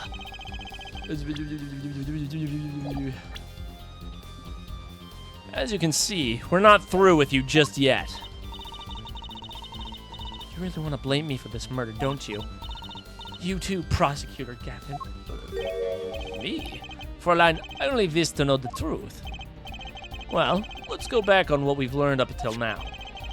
On the day of the murder, Waki saw his checkup report, from which he learned about the bullet still inside him. So he took a pistol from the family stash, with the intent to give Dr. Maractus some of his own medicine. And Miss Tiala heard about this from Waki. So she knew, so she went to the Maractus clinic ahead of him in order to get rid of the chart with her signature. But then, something happened. Sounds like you figured it all out. But remember, I was the victim. I was out cold. But what about Dr. Maractus?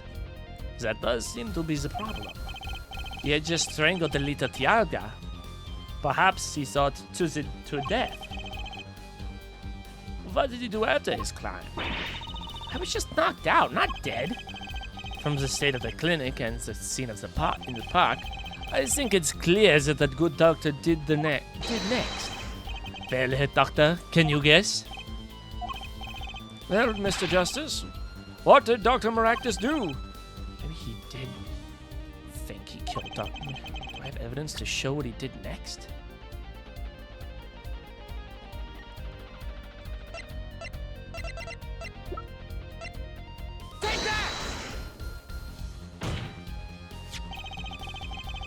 As his next move, Dr. Maractus stole Guile Dune's noodle stand.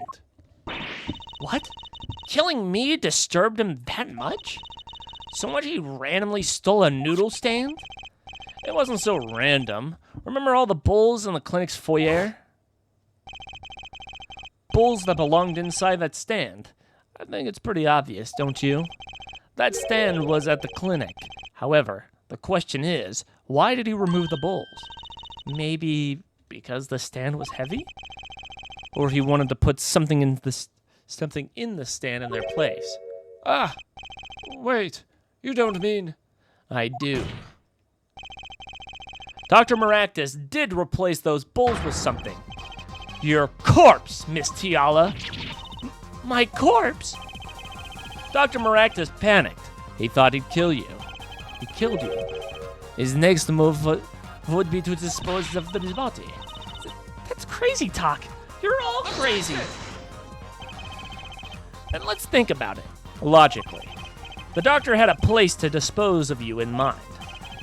But on his way there, who should he run into but the defendant, Walkie Katana? I question your logic. What's this, Prosecutor Gavin? The park is a dead end. Why would he head in that direction to begin with? That's right. He had no reason to go there. Oh, now I get it. It was a trick. That spoiled brat made him do it. He made the doctor steal the stand. Tell me, why would someone go to a dead end? Unless the park was his destination. What? Apparently, the defense has an idea. Tell us where Dr. Maractus was heading with the stand.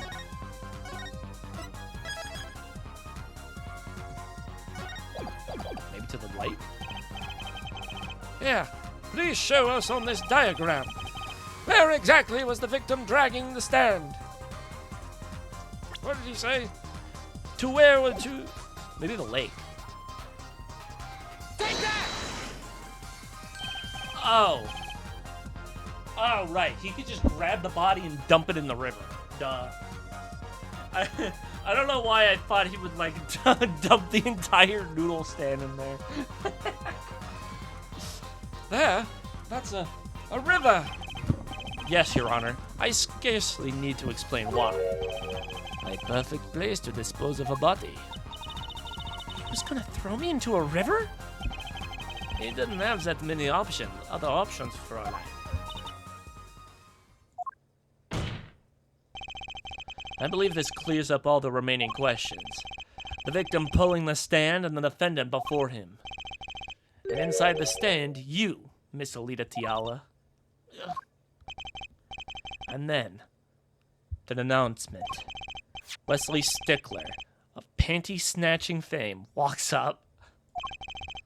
Seeing the two men, he shouts in that instant.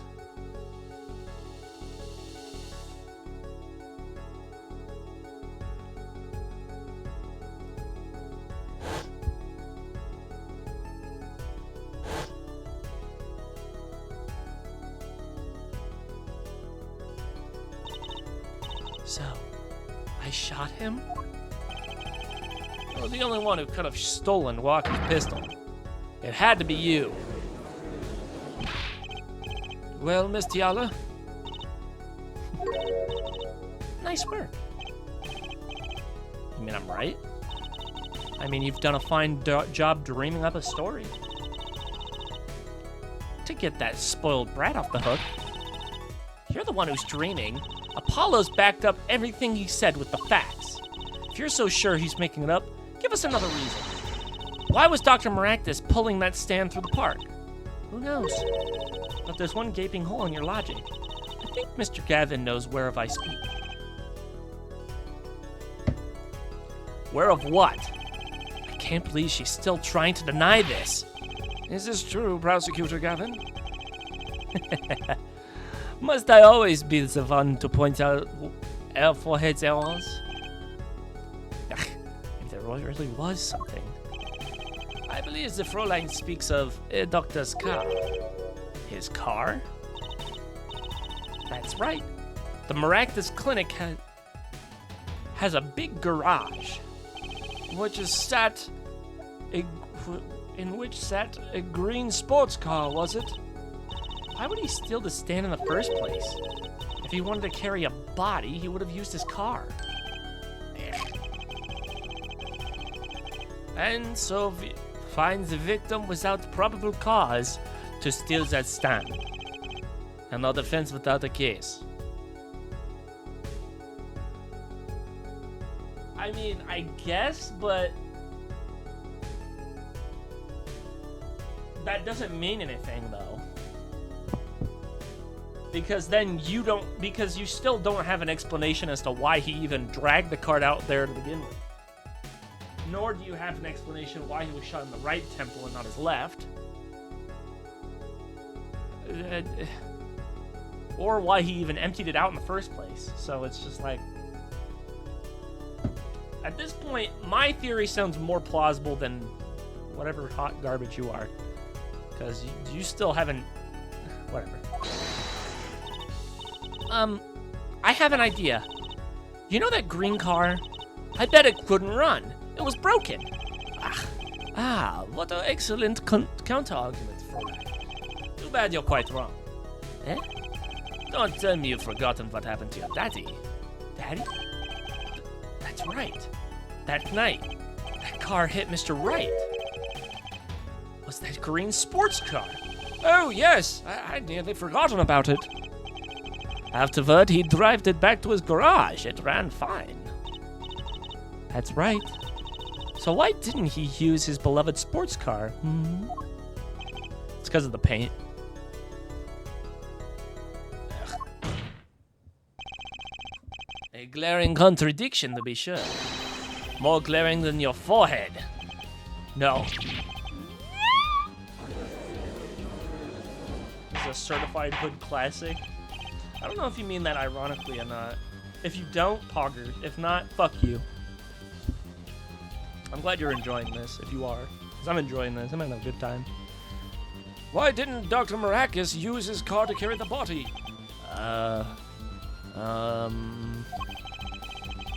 Is that a groan of surrender right here? Some advice. Now's a good time to review all you know. Everything you've learned over the last 2 days. Everything I've learned. Mr. Justice, this contradiction casts doubt in your entire case. I mean, it doesn't, but whatever. I mean, everything lines up perfectly. You just, this is more of like, why didn't he, as opposed to whatever. Last chance.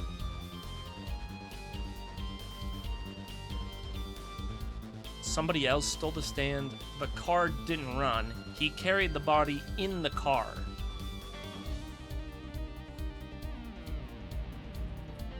These are weird fucking choices.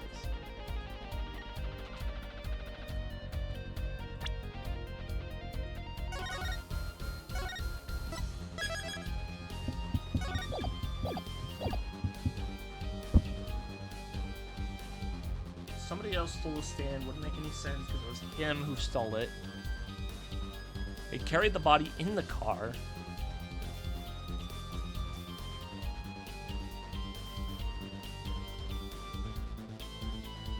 Well, the car didn't run.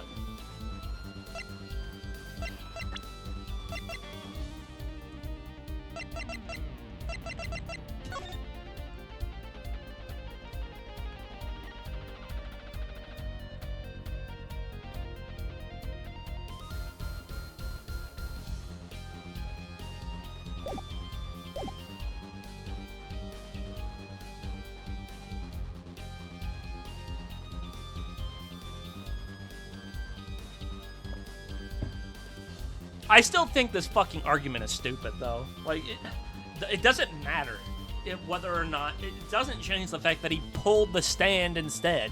Like, what difference does it make if the car didn't run or not?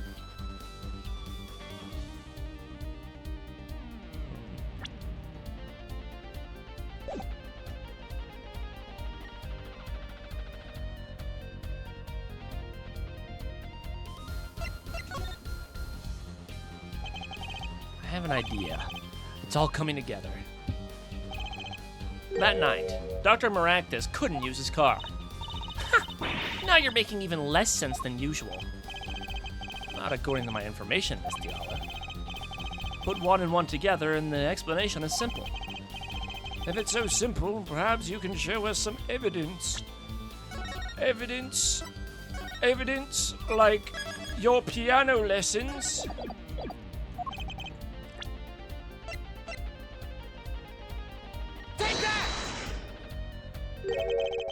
This is proof why the car broke down that night? Well, Prosecutor Gavin, I suppose a malfunction, all right. A malfunction in the forehead's brain. Okay, you don't need to be an asshole.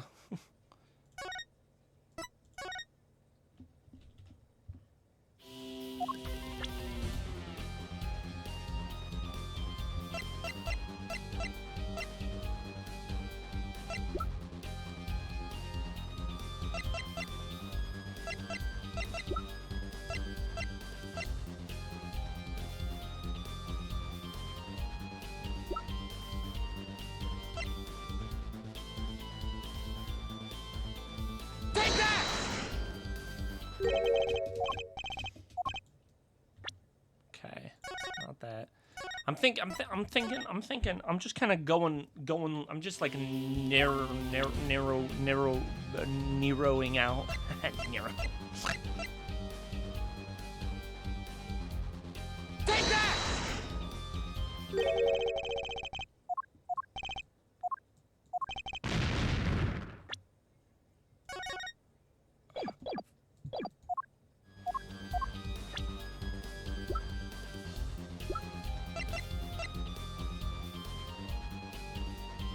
I'm enjoying this with my dino nuggets. Let's go.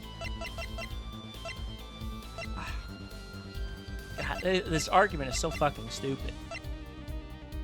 It's just so stupid. It doesn't make a difference. Because he didn't, we know for a fact he didn't drive his car, so what the fuck difference would it make?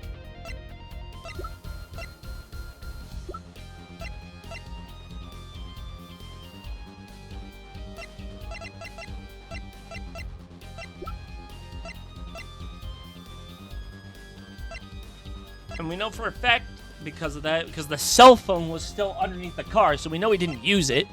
So why does it matter if he...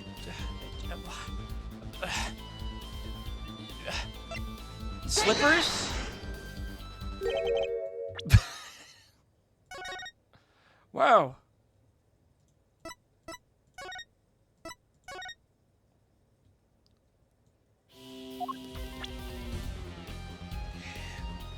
Oh my gosh, dude. I don't even know.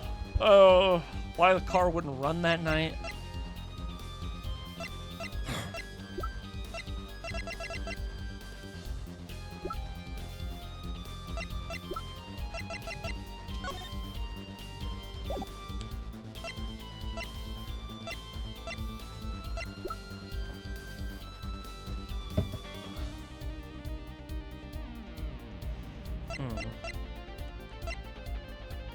Oh, the magic undies. I forgot the magical undies were in the fucking tailpipe. I completely forgot about that. Duh, okay. Let's see now. Panties? Again? Son of a bitch, this is the third time. All sorts of things come out of my panties. Even the truth. Another crime was committed the night of the murder. The theft of these panties. The latest in a string of similar thefts, actually. But that night, the snatcher was caught in the act. A brave young girl chased the thief until he hid. In the Maractus Clinic garage. What? The snatcher hid the panties there before running. Perhaps someone in this court remembers where he hid them? Why, weren't they found in the car's exhaust pipe? Exactly. By the way, I learned something yesterday. A very important piece of information. And I learned it from you, Prosecutor Gavin. So you were here investigating? And I was on my way home when my hog gave up the ghost. Your hog? My motorcycle won't start. A clogged exhaust pipe. Too bad. It looks like such a nice bike, too. Hard to believe it could break just from that. Cars, motorbikes, they're all the same. Clog the exhaust and they won't run. My, how interesting. While Miss Talia and the doctor were struggling, the panty snatcher snuck into the Maractus garage. From that time until the time we found these, that car wouldn't start. What? That's why Dr. Maractus had to use the noodle stand. It was the next closest thing he could think of.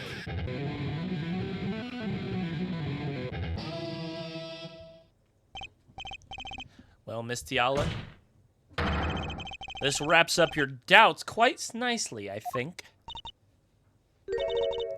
So it does. Not like it mattered. Where am I? So dark. Can't see. Cramped. Pain. My throat's burning. What's your problem? You, Doc! I know what you did! Walkie? You lied to me. So you know what I'm gonna do? I'm gonna give you a taste of your own medicine, man. Wait, let me explain. Fine. I'll give you your last request. Listen, you're being tricked. That's not how you think. But not how you think. It's not just me. No. She'll ruin everything. I'll have to stop him. Cease this at once, you son.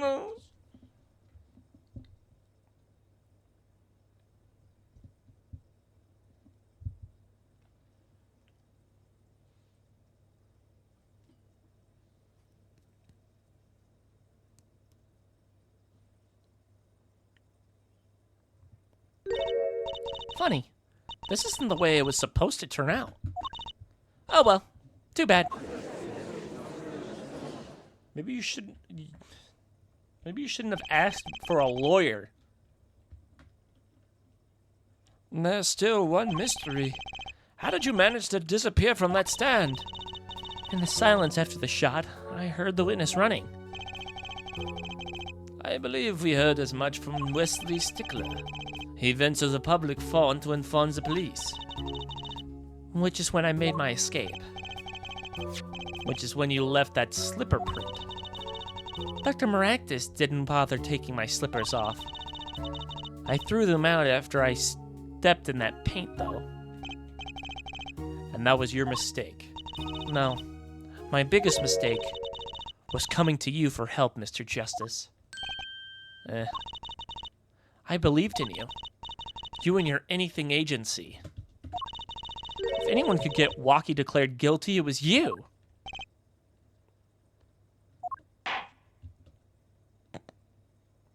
That's what you were expecting?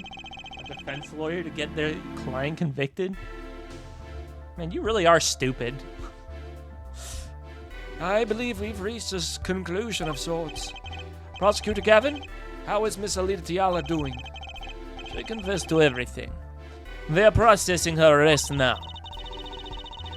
Prosecutor Gavin sure seems calm for someone who just lost. I think he already knew. He figured out she was the killer a while ago. Some advice, now would be a good time to review your peer review study. He lost, but it didn't exactly win either. Something's the matter, forehead? Looks like it's time to announce the verdict.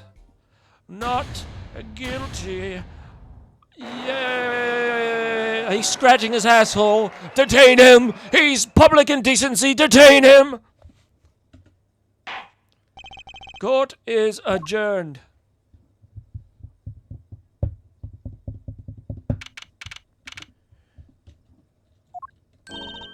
Great job, Apollo. You did it. Yeah, we did. Somehow. Walkie's off the hook. Free to become the gangster he's always wanted to be. And he has you to thank. Hey, attorney man! You're gonna pay for what you did to my Alita, Holmes! Or to blame, I guess. You give my Alita back! Stupid pointed-headed attorney with a death wish! Enough, Walkie.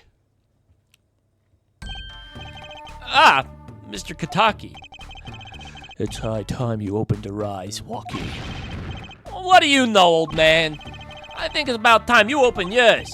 Giving up the life, trying to become some kind of businessman. Don't talk about what you don't understand, Walkie. I'm afraid the guard is gonna throw them both out.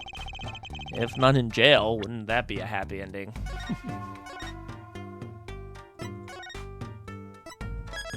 Just in case. Hey, maybe we could help them out. We know why Mr. Kataki needs to make so much money. Perhaps we should tell Walkie. Oh, Walkie, Apollo has something to tell you. Huh? I do? You put me on the spot.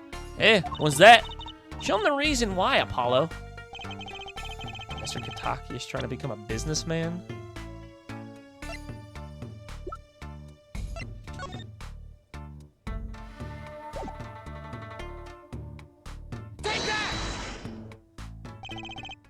Think about it, Walkie.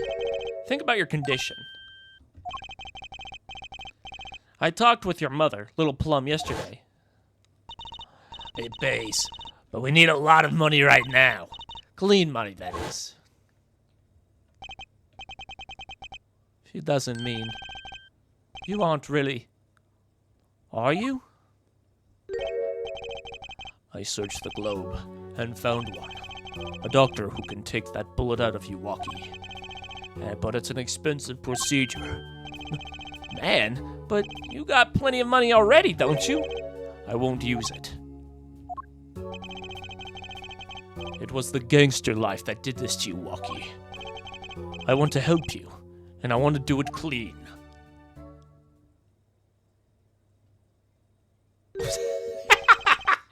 Those were his eyebrows the entire time.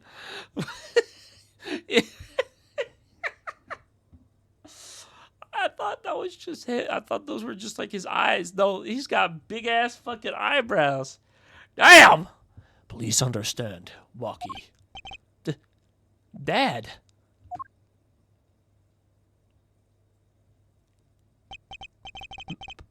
Man, I see how it is, old man. Always you looking out for Walkie? Listen good, old man. One day, I'm gonna take you out, and we'll see who's the OG. You try to hide in your business suit, I'll find you. Stupid old geezer. My Walkie. No, it's as it should be. Mr. Kataki.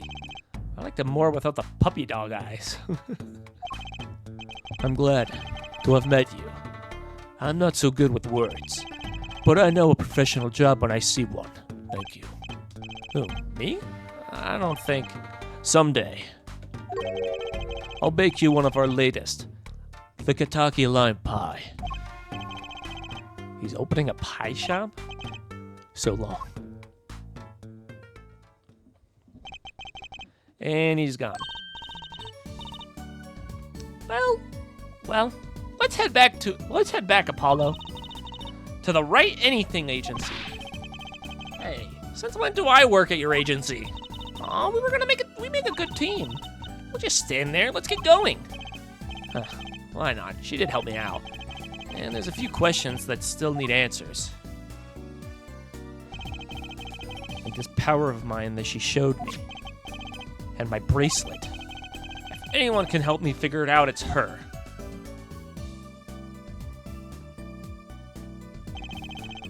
No, I can't say I care much for what her father has become. Oh, right. We have to go someplace first. Huh? Where? Why, to claim a reward from Mr. Eldoon. Oh, salty noodles. Right. You gotta stand back already? Oh, and after that, you can come see my show. With a special appearance of the amazing Mr. Hat. Oh, it's so special, all right. Please, anything but him.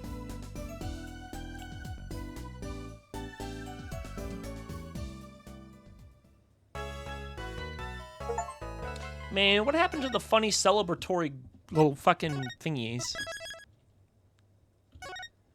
Little pictures. They usually take like little photos. Go.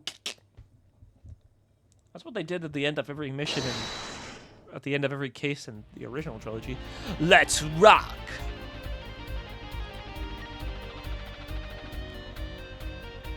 Damn. The nose, the hair. We love you! Yeah. Rock on, everyone! This party's not over yet. Get your handkerchiefs out for a special guest. That's right, baby. The night's just getting started. Thank you for coming to the Gavineer's Guilty as Charged tour. This ends on the first part tonight's show. There will be a 20-minute intermission. Bitch. Alright. I will be right back. I'm gonna go get me some ramen. I'm gonna go heat me up some Ramen. Because I'm fat.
got us for a new shiny bowl and a pair of kinky boots. Whee! Alright, we're back. And I've got me fucking ramen with me. Mwah. Kiss my boy. This is so cool. Us. At a Gavanier's office. Huh? Did you say something? My ears are still ringing. The Gavanier's putting the sick back in the music.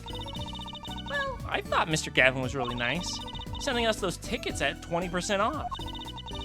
They're hard to get a hold of, you know. When you invite people to a concert, it's usually free. Let's head to his dressing room, Apollo. You know, it's like we're a couple of VIPs. I've always dreamed of being a VIP at a Gavinier show. Trucy? You didn't know who Prosecutor Gavin was before that case. What kind of a fan doesn't know the lead vocalist's name? Oh, this guy, well, he was more like a prince, really. He let us in. Clavier.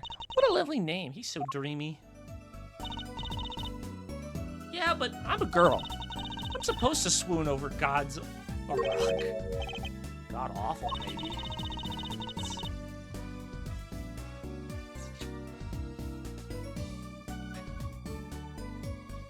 Classic. Oh, did she do the Eto Bleh? Fucking emo? Who let this bitch out?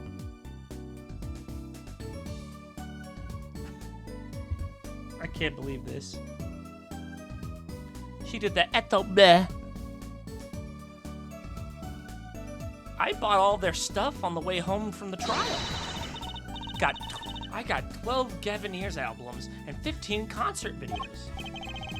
That was quite a bit of an impulse shopping. I'm not advanced on my next 15 years worth of allowance.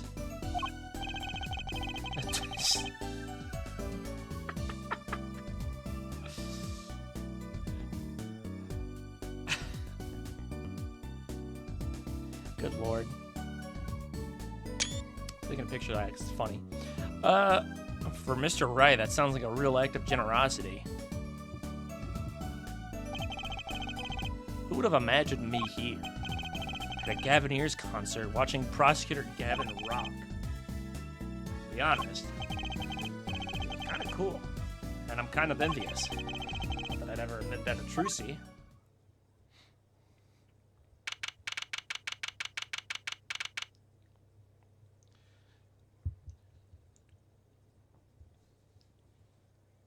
This place is a mess. Good lord. Ah, you made it! Mr. Gavin! Thanks so much for the tickets. And the invoice you sent along with them. You were incredible on stage, Mr. Gavin. Nothing like music to brighten the mood after a trial, yeah? And we're almost ready for our next act. I'm looking forward to it myself. Amorous singing, right? The siren of the ballad? Oh yeah. The flyer said she flew all the way over for the show. That's right. I happened to catch her show while overseas. Her voice is divine. I knew I had to invite her to perform with us. Lemuel says, "You praise me too highly." Oh, that was him. You praise me too highly. Whoa, who's this guy? He's huge. Allow me to introduce Romaine Letouris. Lemuel's manager. And her interpreter, incidentally. It is a great honor for us to be here. A great honor for Lemuel to be heard in this country. She speaks in wingdings? What the fuck? I think the third one is like Hadouken.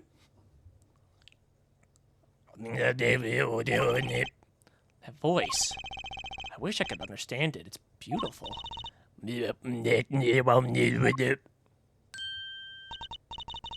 Oh, she's kind of bad, though. Damn.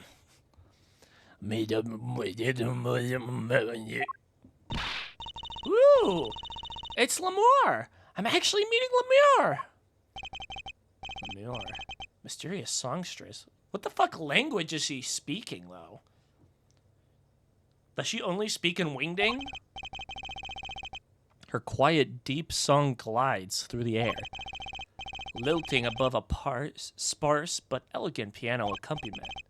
Now this is music. She's a real artist. Lemur says, "We have long looked forward to this joint performance." Ah, Lemur, your voice. It is art. Yet without his piano to guide me, it is but a voice. Is that a femboy? What the fuck is that? I've seen this kid somewhere before. He plays piano at all the Lemur's concerts. He's cute. And he's really good pianist.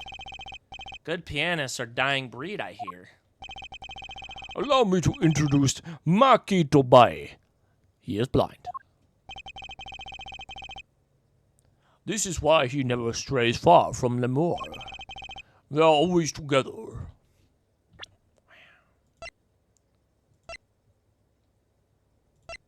Dude, she's 40 years old? Ain't no way, dude. She's a fucking hottie with a body. I mean, damn.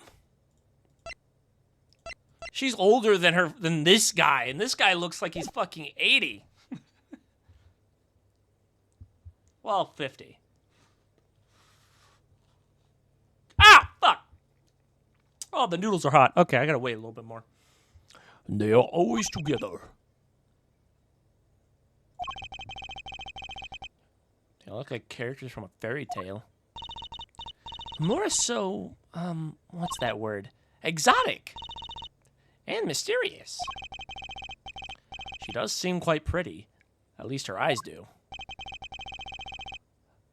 Hers is a kind of sightseeing mystique. Musique? Is it mystique or musique? Was there a T? Musique. No, it's musique. Huh? She travels the globe, putting the sights she sees into songs. Even though her appearance and voice are exotic, her songs remind us of something close and warm. Sights into songs? That's so poetic. She was gracious enough to put music to my lyrics tonight. The Guitar Serenade. I hope you enjoy it. I can't wait. Wait, I just realized that... Is their guitar the fucking mascot for the police station? Let's go. He's really keeping it real with the, you know.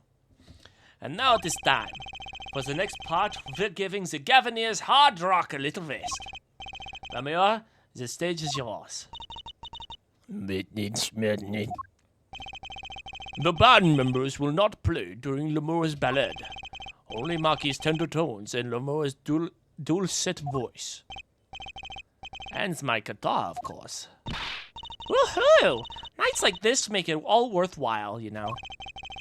I should have learned to play guitar. There's not much romance in chords of steel. I guess.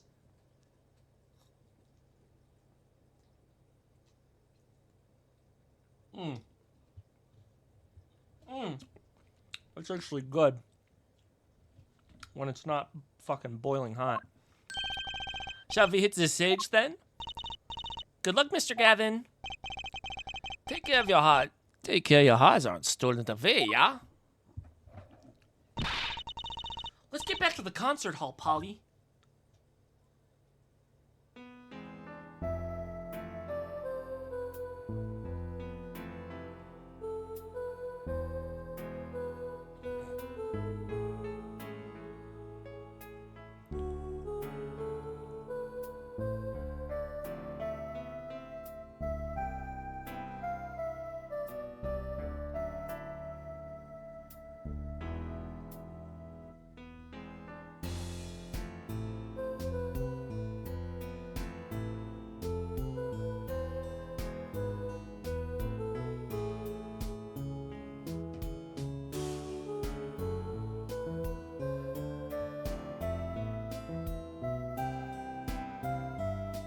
Is this guitar powering up or something? What the fuck's happening?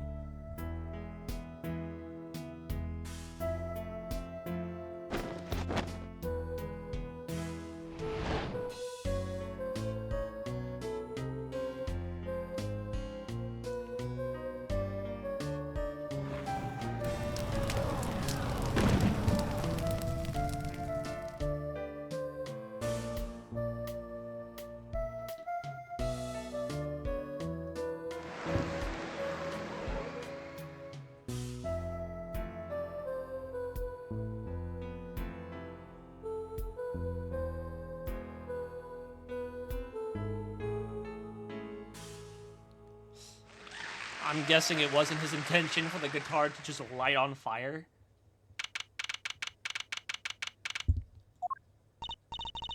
Wow, wasn't Lamore's song, wasn't Lamore amazing? I even cried a little. I was surprised Prosecutor Gavin actually burned his guitar. Yeah, that even surprised me, and I'm a magician. What a production. What a destruction. I don't think Prosecutor Gavin was expecting it either, oddly. He looked as surprised as I was. Is that what they call risking life and limb for art? I think he's my brand new hero. I'm not sure I'd call that art. Well, what are we doing here? Let's go to Mr. Gavin's dressing room. There's 20 minutes till the last part of the show. How many breaks does this band need?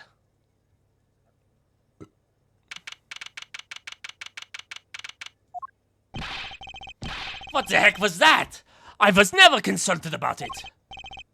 Sorry, Mr. Gavin, sir. I've asked the man in charge. I play new rock, not great balls of fire. Speaking of fire, I have a good mind to fire whoever's responsible. He seems upset. Apollo Justice, were you the one who tried to touch me? Hey, I didn't do it. So much for risking life for art. The guitar serenade is ruined. Ruined!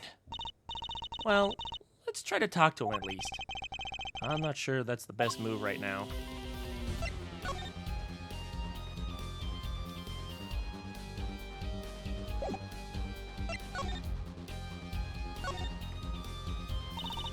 You mean the guitar, that wasn't part of the act?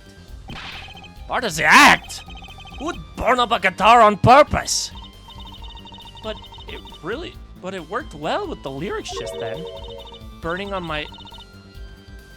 in my heart, fire burn my love away, all away. Wait, you think the audience thought of us? Sounds like you got lucky. They probably thought it was part of the act. At least I did. He got lucky and he didn't realize it. Anyway, that guitar was the Ferrari of guitars. How's the speed? How's the sound? How's the price? If I burned for the Zoes every show, I'd go broke. Unusually frugal for a rock band. Try saying that to Mr. Gavin. Achtung. Today's been one disaster after another. My hog won't run, my guitar case is broken. Daddy told me there'd be days like these.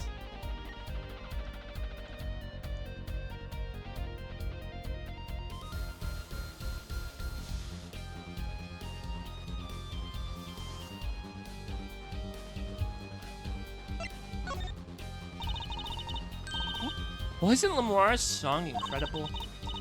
You worked on it too, right, Mr. Gavin? Ah, yes, thanks.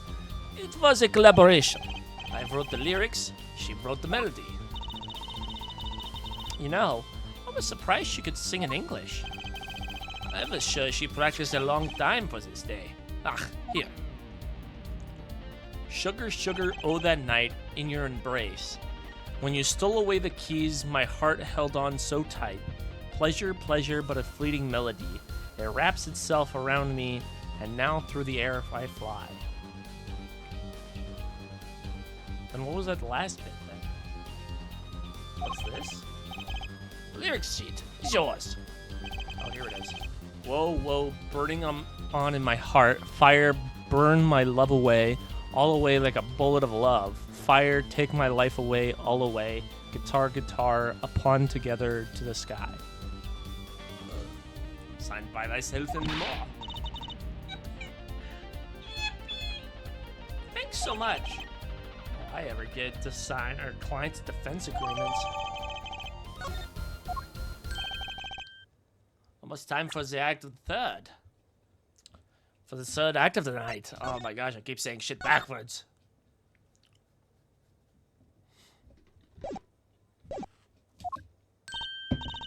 Oh, there's more? Yes, the Morris part is done. Now it's time for us to drop our groove again, yeah? Hope you're ready to catch it. Woohoo! Ready to Apollo? I think I'll pass. Eh? I like the bit with Lamora, but the rest could use a volume knob turned way down. Now, Apollo, you're getting old. Ugh. Does 22 qualify as old to a 15-year-old? I guess. Well, I'm going. It's the old folks rest backstage, yeah? Take it easy. Hey, you're older than I am. Bitch. A postcard of Lamar. I can't read a single word of the sentence at the bottom. Trucy might want one of these. I'll show it to her next time we're here. That's an odd guitar. The design is that character I saw in the hallway, but with glasses. What a strange mascot. It looks like he's crying. Since when was rock about crying? They should call this guy emo.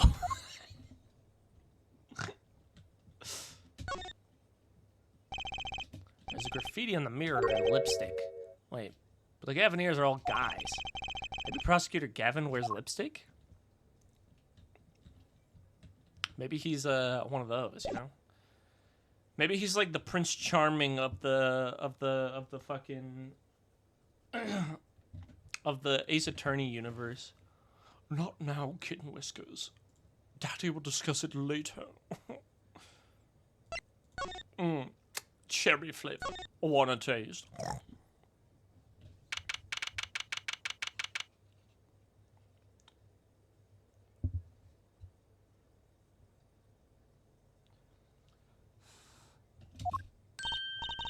Ah! It's you! That right kid!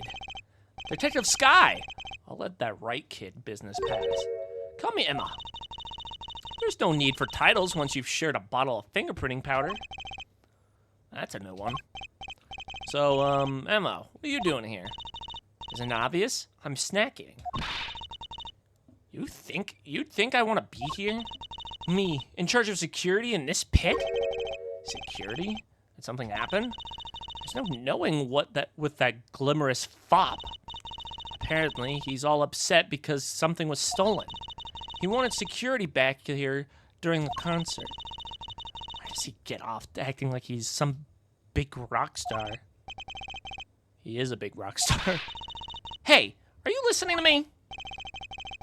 So, where does this door lead to? This one? That's Lamar's dressing room. Don't even think about going in there unless you want a piece of snack-ooze in your face. Is she ever in a good mood, I wonder?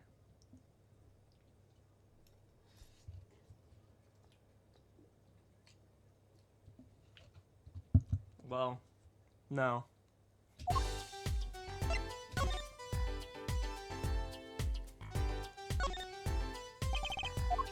What do you mean no clue? There. What's this? Some kind of headset earpiece? Why would someone leave this in the hallway? I'm getting the feeling I know who threw this in the hallway. Maybe Lamar's bodyguard dropped it? Emma! Will you stop eating those snacks for 1 second and listen?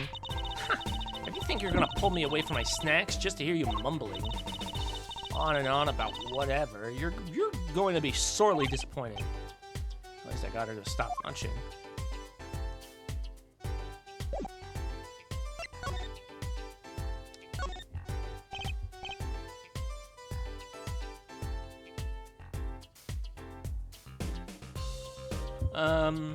Emma?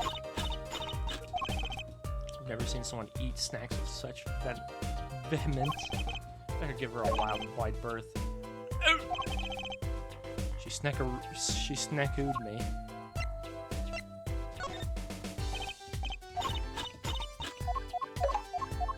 Okay, she's just gonna bonk my head every time.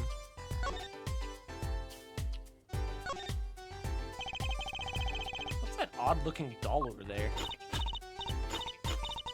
Oh, that's the blue badger. Could you try either talking or munching, but not both? She snackooed me. There's me. Right, we're going on my way. Sorry, I don't speak snackoos.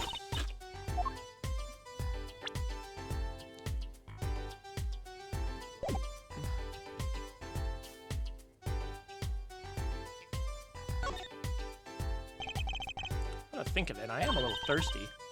I'll have some tea. I think I'll get water. I'll have tea. If you want tea so bad, buy it yourself. She snackooed me. I'll take a tea. That's a pretty sturdy looking box over there. Maybe it's an instrument case. There's a guitar next to it. Don't even think about taking that. I don't think I could even carry it. She really likes hitting me with the fucking snackoos.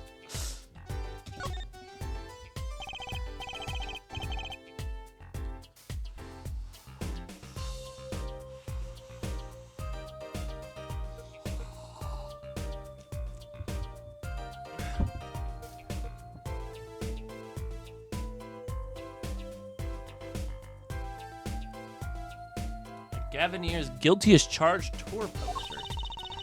They're plastered all over the place. It's annoying. Well, this is the concert venue. It makes sense. Why? Everyone here is already here. Why advertise it to them? People like to see the poster at the concert. It's part of the experience. Do you have to find fault with everything I say? She snackooed me.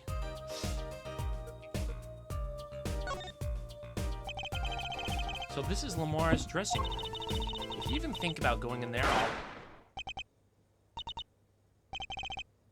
What the fuck? Holy shit! Was that a gunshot? Something's going on. You! Out of the way! Emma! Lamar! Lamar! It's not locked. I'm going in.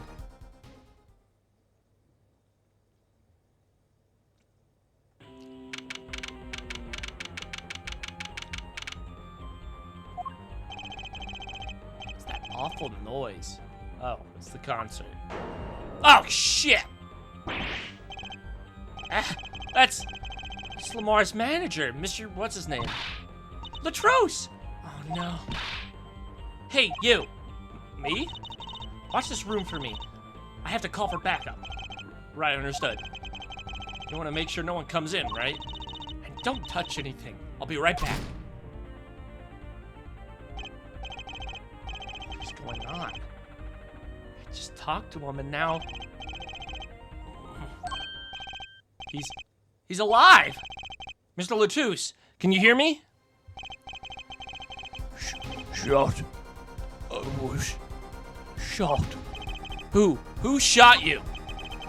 I don't know. Ask What? Ask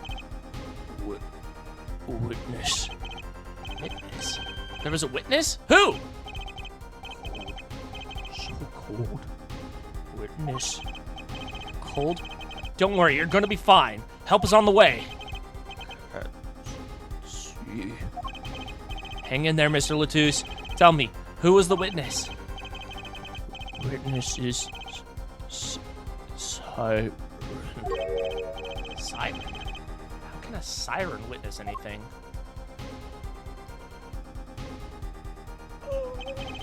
Mr. Latouche! Yipes! Emma! What was that? Who's there? What's wrong? Emma, did you see anyone just now? Huh? No? I could have sworn I heard the door close. The concert's been canceled. Backup's on its way. Is Mr. Latouche? He's dead, isn't he? That's terrible. I lost him. Romain Latouche, shot. And I heard his last words. The witness is the siren, whatever that means. Isn't it Lamar? Because she's known as the siren? Or whatever.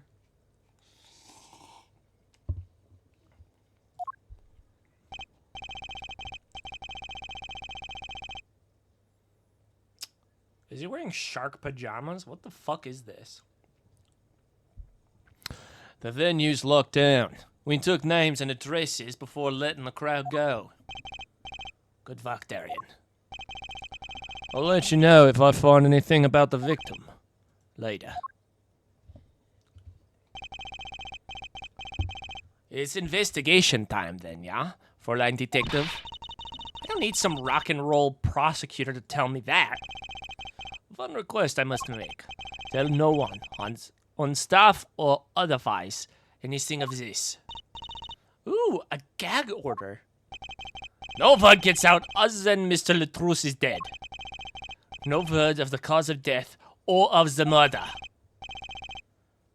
Tell no one? Not even Lemure? Not even her. We must keep everything under wraps. Oh, one more thing. I'll need your signature on this, Airboard. Yours too, Fräulein. On that? An investigation request. Why just us? You two are civilians. It's standard procedure. That should be okay to sign, I think. Right, well, get started with the investigation. So wait, what does it say?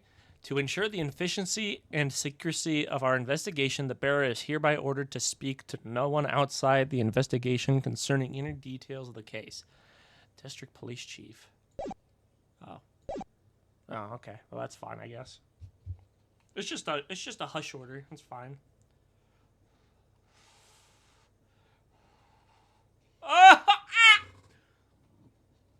I'm trying to, like, because my fucking ramen is super hot, and I blew and the steam just went into my open eye. Ow! Ugh. Right, well, get with the investigation. I'm on it already. Ah, and one tip for you. Huh? Me? Try not to get into the way of the Fräulein Detective. She's in a foul mood today. I wonder why.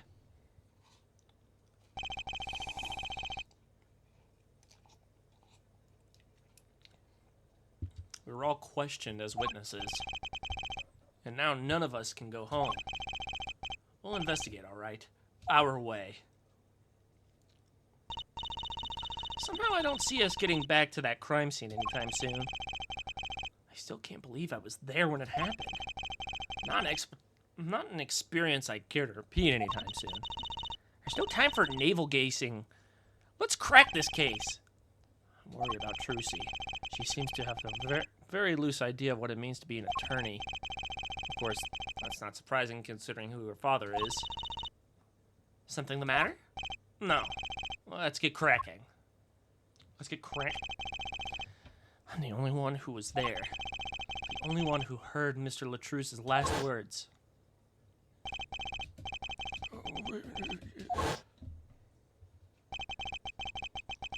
First order of business to find out what he meant by siren.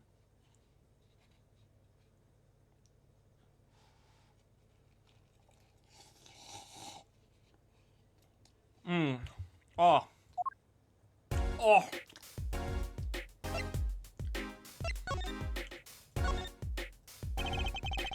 Looks like an instrument case. A big instrument case. There's a great magic trick you can do with one of these. Huh? What kind? A miraculous, beautiful girl escapes the case illusion. So it's the girl who's immaculate, or miraculous, not the escape. So picky.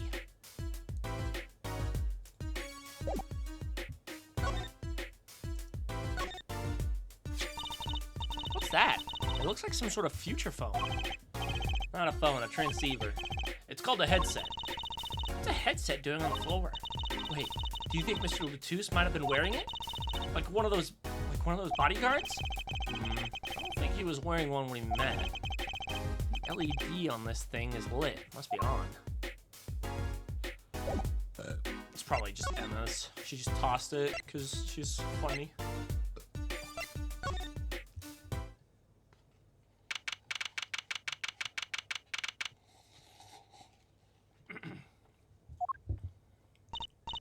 Huh. Looks like nobody's here. Prosecutor Gavin's probably busy with the case, too. No rest for the wicked. Not for us either, Apollo. Let's get rockin'. Rock, rock! Rock, rock, rock, rock, rock, rock, rock, rock, rock. Look! It's a postcard of Lamar! What are these letters at the bottom? I've never seen these before. It must be her native tongue. Borginian? That's not a real language. I dropped my phone again. You know, I'm just going to leave it like this. Borginian. Borginian? Oh, it's with an A.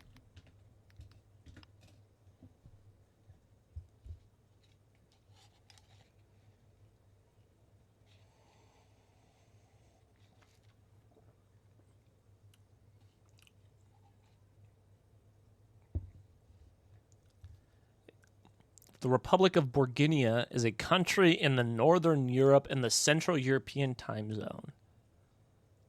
Okay. It's not real. I don't know if you guys know this. Chat. I don't know if you know this. Borginian is not real. Crazy, I know. I may have broken the illusion. Borginian, huh? Oh, okay. I guess I just grab this. More sightseeing music.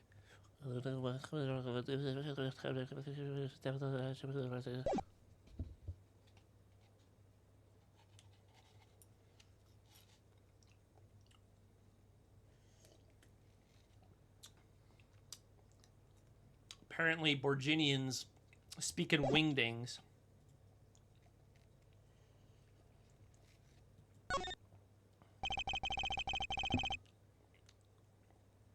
Why is that plastic bowl of stew sitting there? Maybe they use it for interrogating bad guys. Fess up to what you did and we'll let you eat that stew. That's just mean.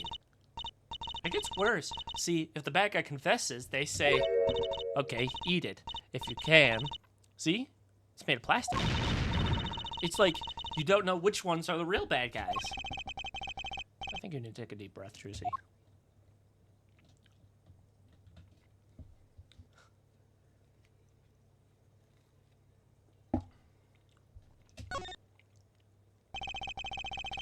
Someone drew the Gravenier's mark on the lipstick here. Lipstick. I'd like to wear lipstick one day. Oh, you don't use lipstick yet, my Trucy? Daddy won't let me. Not until I learn to play piano, he says. You'll be waiting a long time then, I'm afraid.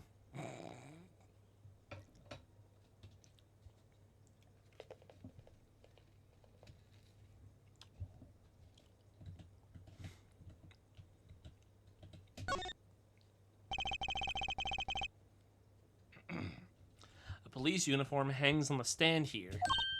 Ooh, I want to try it on. Nothing to see here. Nothing to see here. Move along. It's okay. You don't have to go that far to be special. I mean, you're not exactly the type who's just another face in the crowd. Really? You think so? I guess you're right. I feel like a meanie for making that insinuation.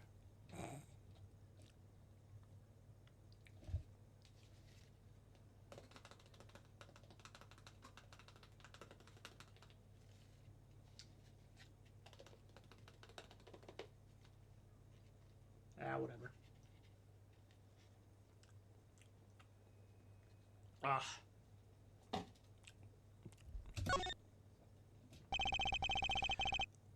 Those are some pretty heavy-duty gloves.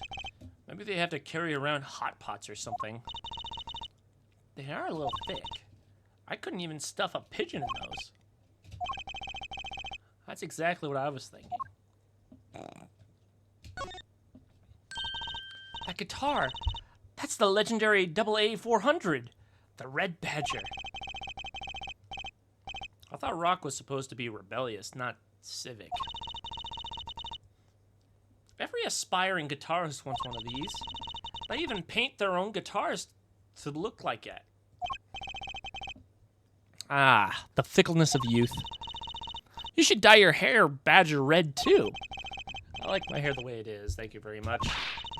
Ugh, stubbornness of age.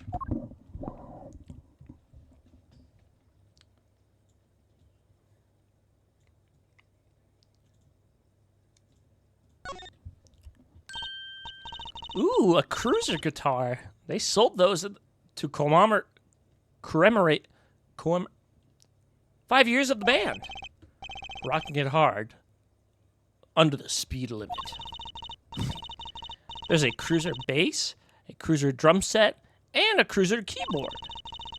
Even a cruiser whistle. I'm not sure about that last one. It's for blowing the whistle on criminals. I don't think that requires an actual whistle, Trucy.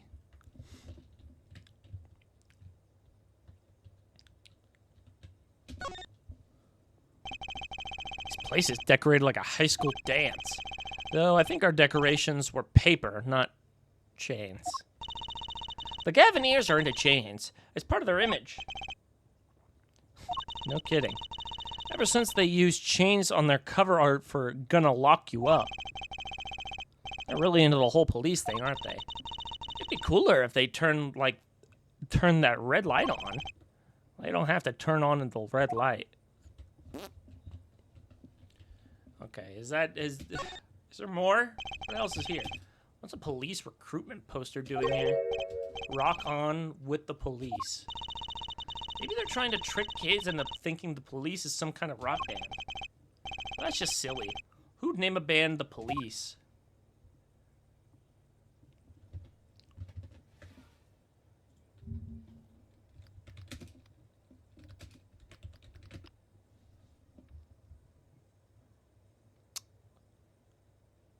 It's an English rock band in 1977.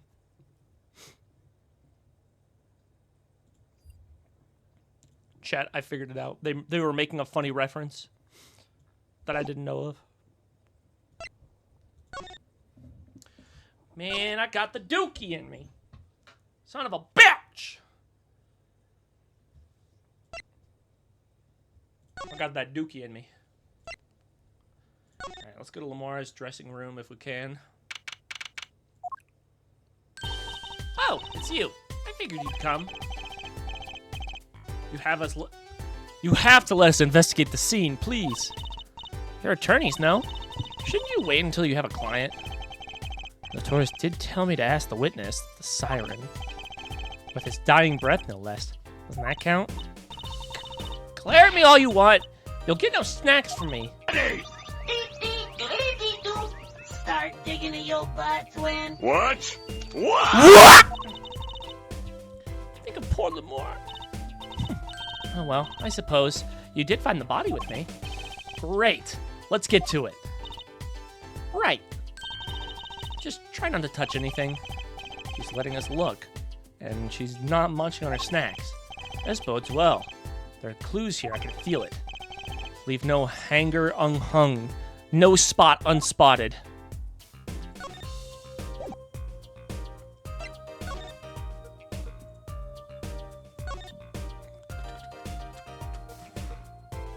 I'm wondering, what the fuck is this? Look, there's a little window over here. Maybe the killer escaped through that. It's barely enough for me to get my head through. Not to mention, it only opens a crack. What? I was just saying it's possible. Right, no harm in that. I'm pretty sure it's impossible. You could peek in the room through it, though. You know.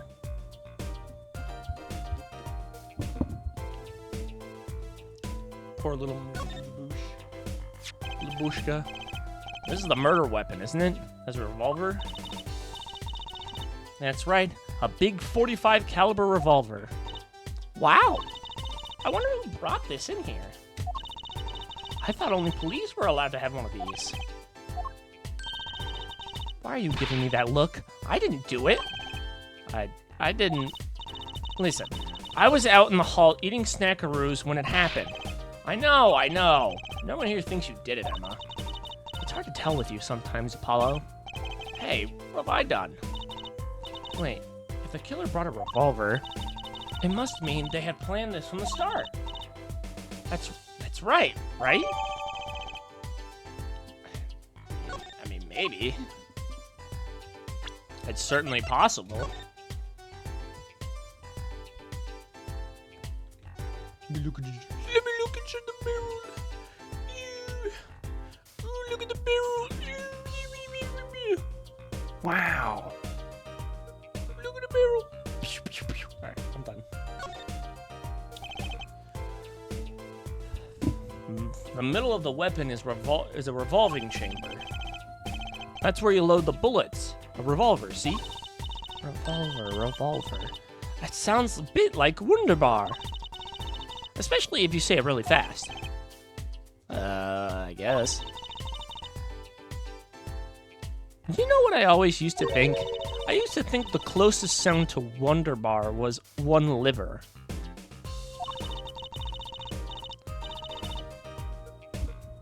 There's just so many words in the world, Apollo. Isn't that amazing? So many different words, so many different people. People like Trucy. People like Trucy. People like me.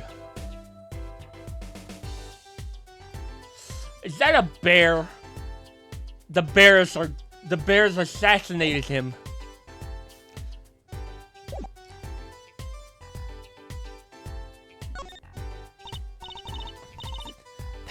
That's a body, isn't it? Sure is. The victim, no less. Let's take a closer look. Go ahead, Apollo. You first. Me? No, you should go first, Trucy. Really.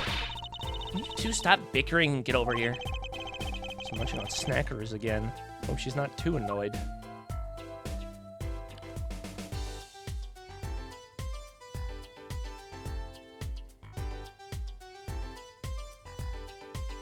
I wonder what he's trying to write. Is that blood? Why don't you examine this one, Apollo? You know a lot more of red stuff than I do. Yep. So who? Something is strange about this blood, though. Is that what it looks like?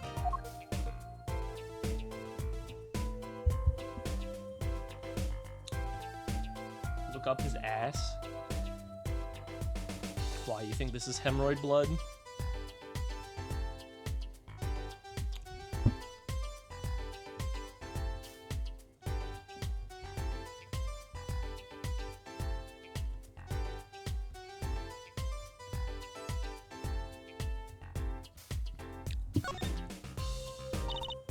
Apollo, look at his hand. He's holding something. Hey, no touching. You can throw all the snacks at me you want as you like, Emma, but sooner or later, you're gonna run out of them. You raise a good point. I'm a bit intrigued by this scene. Let's take a look. Ah, see there? He's holding something. What's this? A key ring? You want to let you out? Your key. He's looking at me, looking at you.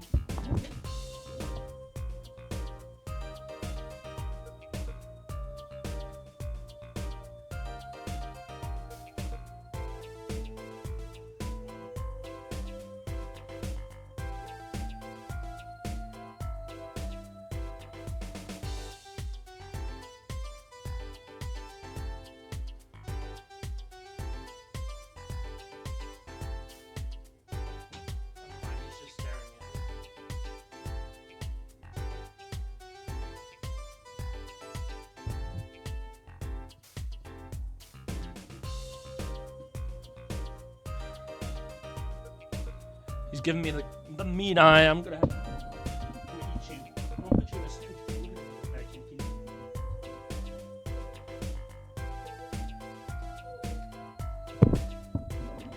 You think it might belong to the killer? Certainly a possibility. Unusual key ring. What unusual keys? That could be a vital clue.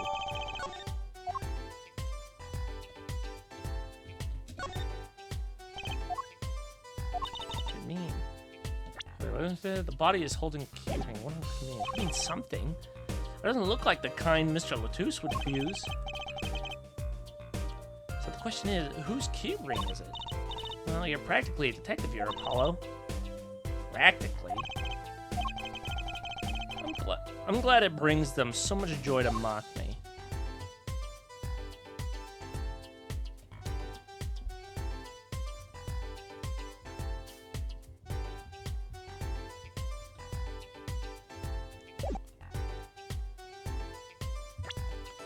I guess we can just look over the key rings.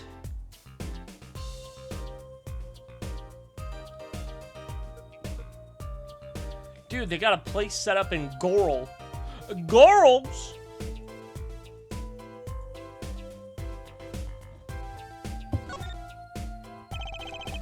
There are 3 keys on this heart-shaped key ring. The middle key is shaped like a guitar? I get it. It must be the key to the guitar case. A guitar case. I'll bet I know who this belongs to.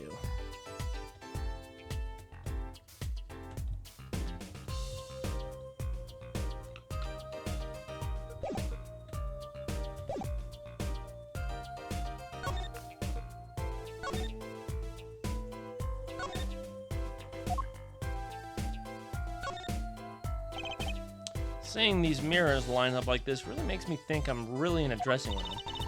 You are in a dressing room. This must be makeup. I've never heard of most of these brands. Maybe they're in Burgundian? All I know is they sure don't make for much of a clue. True. True.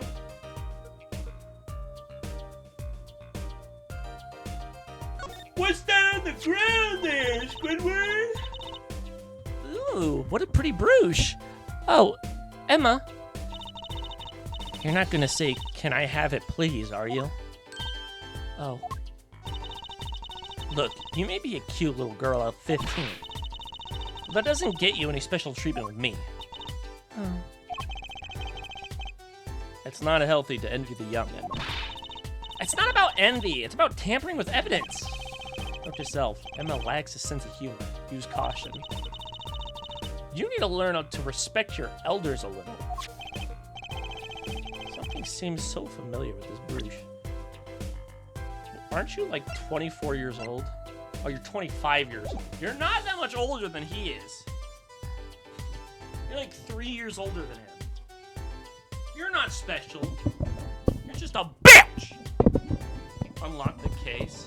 Oh, I don't think the key unlocks that guitar case in the corner. I think it might unlock the one outside. Or, you know, another one. Who knows?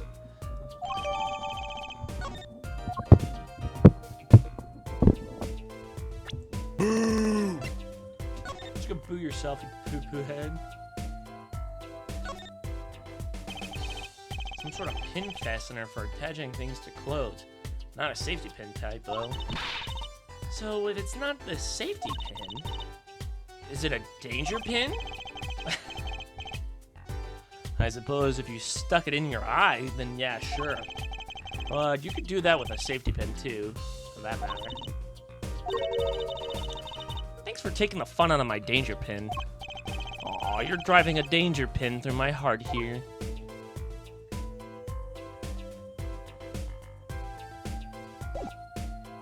Don't go danger in my heart. I see. I thought I'd recognized it. Yeah, it's in her boobies. She got the it's the thing in her boobies. It's right there. It's right there. See, look at her boobies. It's right there. That's the emblem. That's the pendant, or whatever this thing is. A brooch. A brooch. Bro. Are these bullet holes? Looks like it. There are 2 here on the wall. From the look of it, the victim was shot once in the shoulder. The first shot must have missed. But there are 2 holes. Wouldn't that mean 2 misses? The murder weapon is a .45 caliber revolver. It's very powerful. I believe what we're seeing here is the mark left by the second bullet after it passed through his shoulder. Ouch. Sounds painful. No kidding. I wonder about this murder weapon.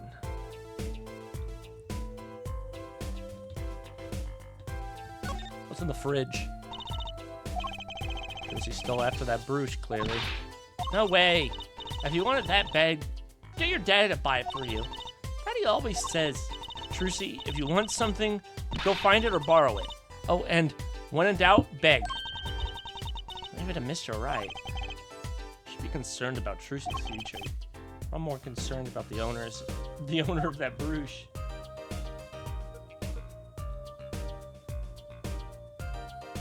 Dude, I'm gonna brew a Bruce right in your house. Ooh, Apollo, can I eat some of those, please? Absolutely not.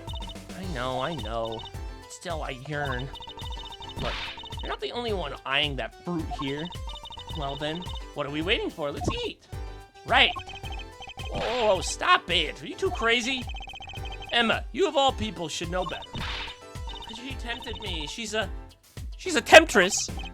Please grow up.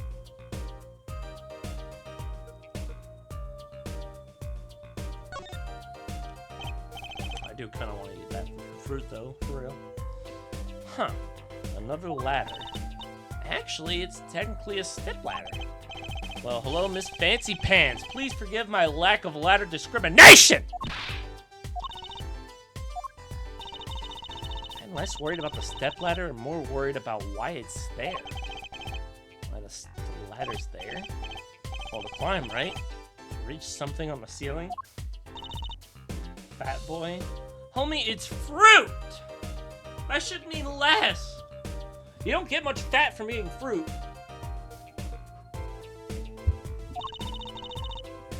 I still say it's a step ladder. Maybe the vent? What's wrong, Apollo? Your mouth is catching flies. Boy. Damn, boy, he's thick! Boy, that's a thick-ass boy! Damn! There's only one thick-ass boy, and it's you. When you're lying on the pavement.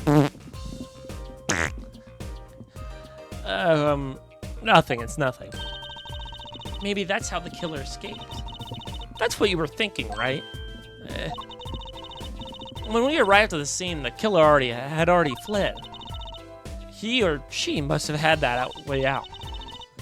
And that air vent is one possibility. But it's much too small. Not the killer about your size, Trucy. I didn't do it. Eh? I was cutting up the dance floor at the time, thank you. I know. Of course I don't think you did it. It's hard to tell with you sometimes, Apollo. Hey, what have I done?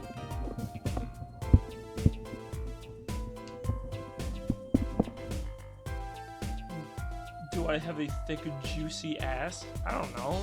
Fucking ask yourself that, you weirdo. Apollo!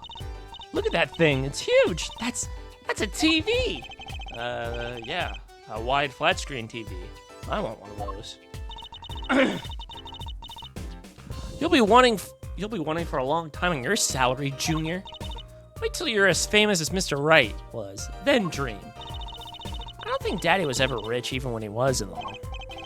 Great, just stomp on my dreams, why don't you?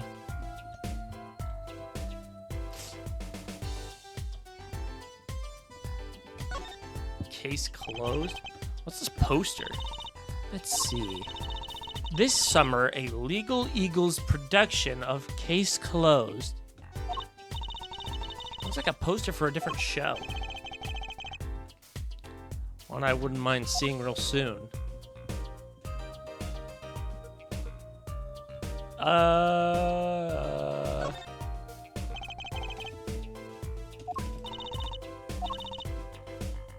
Legal Eagles production of Case Closed?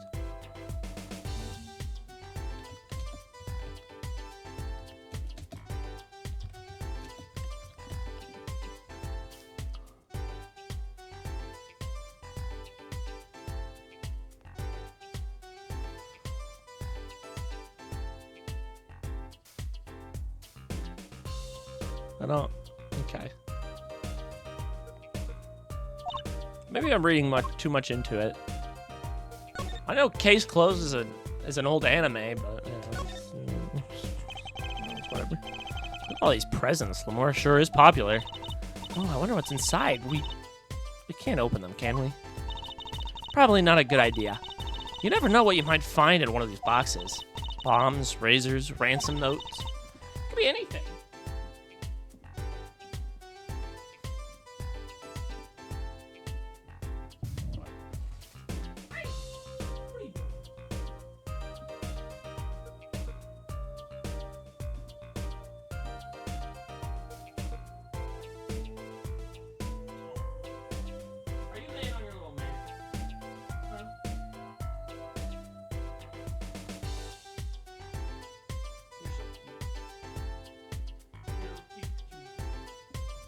Sorry, I was looking at my cat. He's being goofy. Could be anything. I'm never having a birthday party again.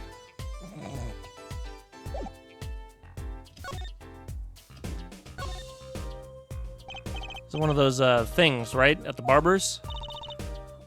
A permanent dryer. I mean to curl those bangs of yours? No thanks. Better not mess with his hair, Emma. It's part of his identity, you know. Piss on his bed again, kitty? I'm gonna piss on your bed here in a little bit. Dr. Romain Letousse, wasn't it? He was Lamore's manager and interpreter, apparently. This was his first time in the country. So I'm guessing he didn't know many people here. It doesn't seem likely. Nor can I think of anyone with a motive to murder him. Except for one person, of course. One person? Who? The Mirror. No one here might have had a motive, but she's from... What are you talking about? Hey, it was Emma's idea. I said nothing.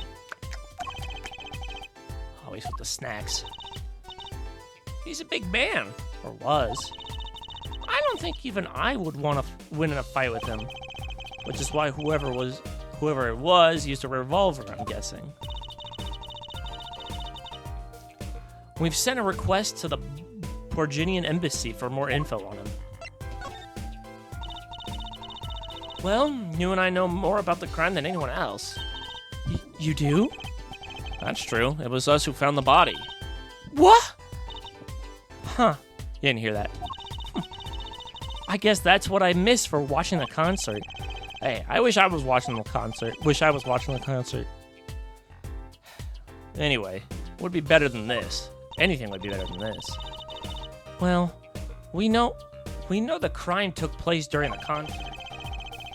And when we heard the shot and entered the room, the killer was already gone. What? That doesn't make any sense. You came in when you heard the shot and no one was here. How did they leave the room? That window is too small, isn't it?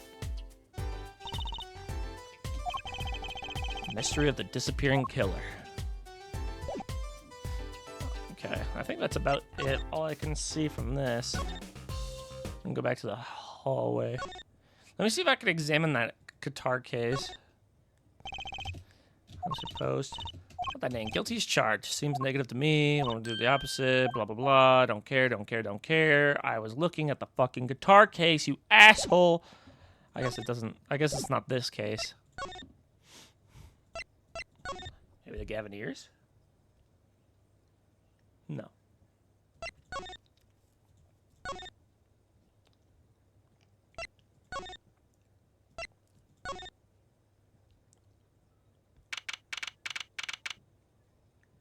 July 7th, in the wings. The stage looks empty. I was hoping to get a chance to talk to Prosecutor Gavin. Oh well, nothing to do here but go to the crime scene, I guess.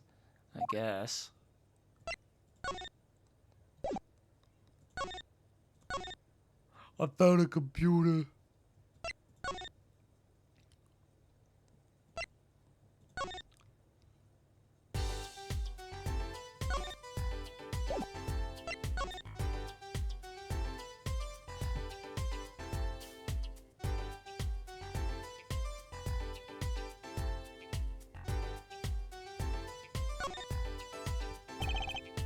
There's another Gaviniers poster here.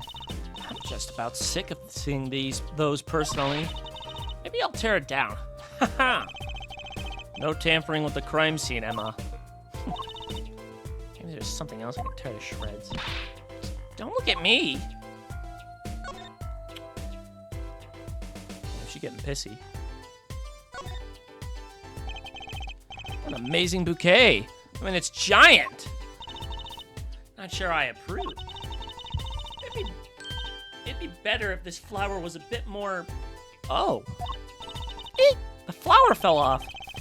What happened to preserving the scene of the crime, Emma? It's fine, fine. I'll just put it back, see? How scientific.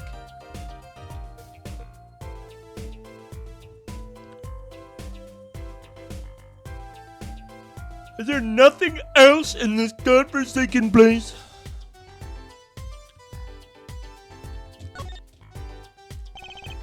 .45 caliber revolver, very deadly. You know, Apollo, I was wondering, what's a caliber, and what does the 45 mean? Huh? If you want me to tell you, it's the size of the barrel. Simply put, the larger the caliber, the bigger the round. The bullet, in other words, bigger bullets do more damage. Wow. Chalk 1 point up for forensic science. You know it. But it's not 45 inches, right? That'd be too big. What's the unit of measurement they use, Miss Science? Well...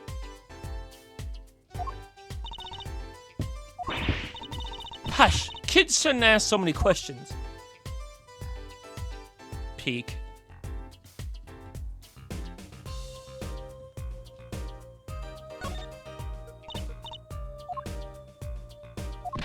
Maybe we need to get a... I'm gonna zoom in. Maybe on his neck. His little snoot. His back. His pussy and his crack. Yeah, no, there's nothing else here.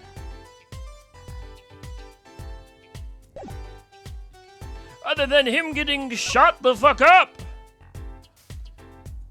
Homie is dead.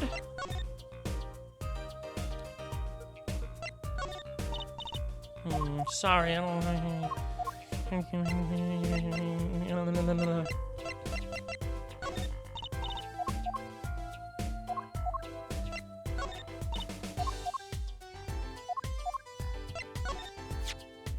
So this is the murder weapon? This revolver is incredibly heavy. It's been fired twice. You can still smell the gunpowder. That's odd. What's odd? Oh, nothing. Hey, no fair, tell us. It's just, something about this revolver seems strange. Strange?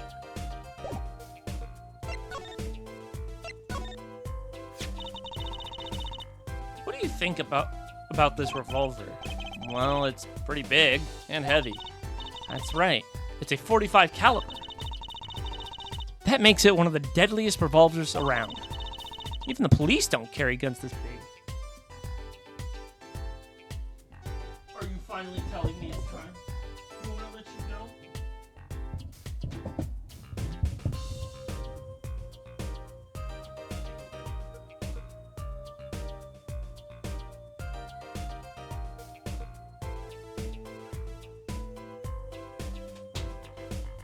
I finally called it. You finally left. Oh.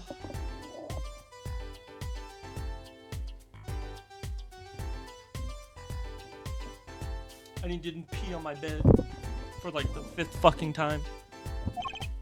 Really? Yeah, it doesn't make sense. You don't need so much power to kill at such close range. It's overkill. I'm not sure I see the problem. I mean, whenever I go out to eat curry, I order the extra spicy, just to be sure it's spicy. Of course, I can only ever eat 1 or 2 bites. That's not a problem. There's another thing about a gun this big. It puts a lot of strain on the shooter. Strain? Yeah. Say, if you were to fire this revolver, the recoil would probably dislocate your shoulder. Ouch! It's like the shooter's a victim.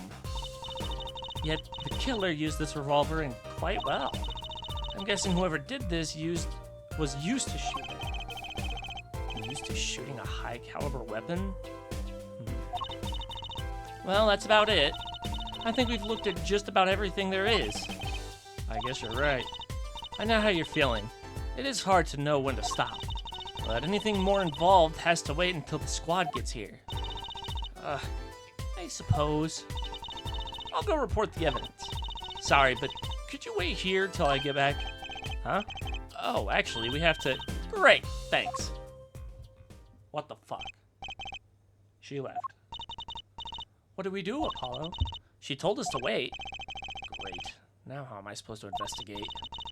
Oh well, I guess it can't be helped. Let's go. Huh? Go? Time's a wasting, Apollo.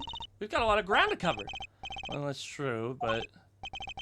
On second thought, why not? I'm sure everything will be fine. Of course it will. Let's go.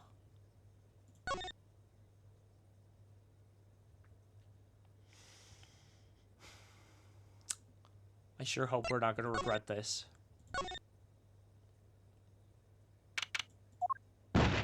Ah! Who's there?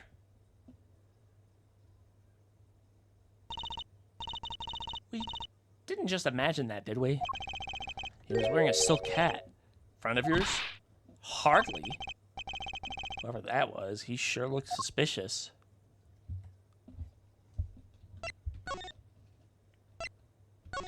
Hold on, go back to the dressing room.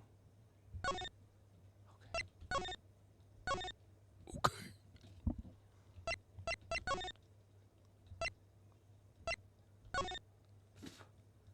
Anybody in here? No. Anybody over here? Maybe. Oh, maybe. Let's fucking go. What is it with today? Problem after problem, Achtung! You ain't kidding. It's the two leading members of the Gavineers, Apollo. Clavier on vocals and Darian on guitar. They're so cool. I have a hard time thinking of Clavier as anything but a prosecutor, honestly. Huh? What are they arguing about? Probably the case, I bet.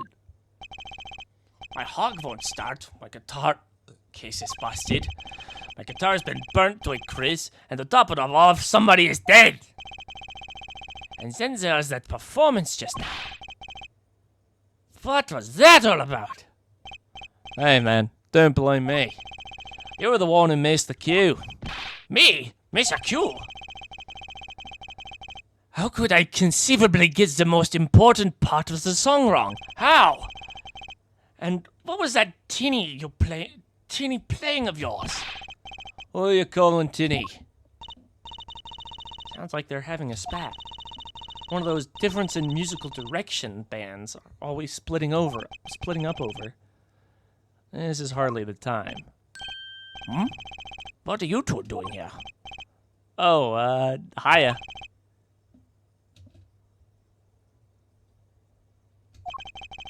We were just discussing the investigation, if you don't mind.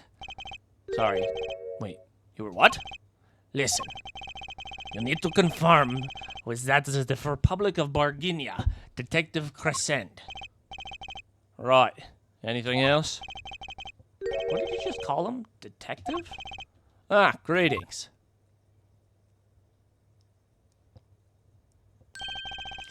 Darian Crescent, Criminal Affairs Division 3. Hello. Criminal Affairs? Apollo, you really don't know anything about the Gavineers, do you? Something tells me that's about to get remedied.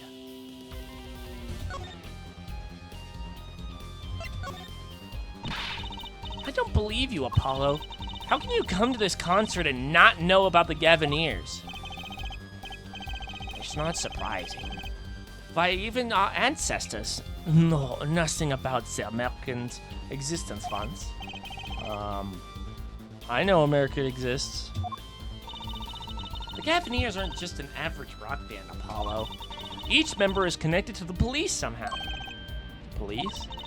The real police. By day, they pack heat, but by night, they heat up the stage. By day, those lips interrogate. By night, they sing songs of unrequited passion. Okay. They debuted 7 years ago with 13 years Hard Time for Love. Then came Love with No Chance of Parole and My Boyfriend as a prosecution's witness. The list of hits goes on and on. This here is my right-hand man, Darian Crescent. I keep giving him like the deep voice. I make the melodies, and he attacks them with his guitar. He's a bit of a rogue, really. And this guy's a bit of a perfectionist. When a perfectionist goes the least bit wrong, when the performance goes the least bit wrong, he goes into this funk, just like today. I hope murder would be a bit more off-putting than a ruined concert. The concert today? A disaster! I'll get to the bottom of this, and we'll see who missed Q. Missed Q? We were arguing about that before. Great. I love nothing more than questioning tormented artists. About the crime. Which crime do you mean? The murder, what else? Oh, that. For me, today has been a hit of parades of crimes, do you see? Prosecutor Gavin was singing the blues earlier, wasn't he? Something about his hog and his guitar case. Anyway, I'm afraid you know more about the killing of Mr. Latouche than I do. For now, at least. You were the one who found the body, yeah? While we were in the middle of a performance, no less. Aren't you going to examine the crime scene, Prosecutor Gavin? I'll leave that to Fraulein Detective. Wouldn't want to step on her toes. They're not exactly best buddies, are they? They met Prosecutor Gavin, I mean. Well, what to do next? I've already checked out the scene. Might be the most informed. Maybe Prosecutor Gavin can shed some light on things we found. We'll talk about it later. What's this missed Q you keep talking about? Aha! You heard it, didn't you? From the audience?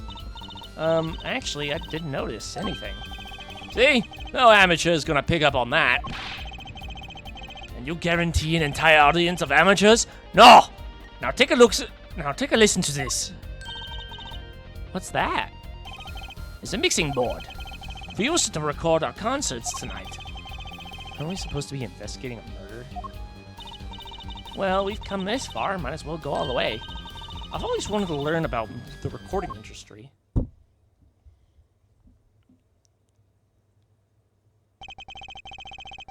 This is but one of the devices used in recordings.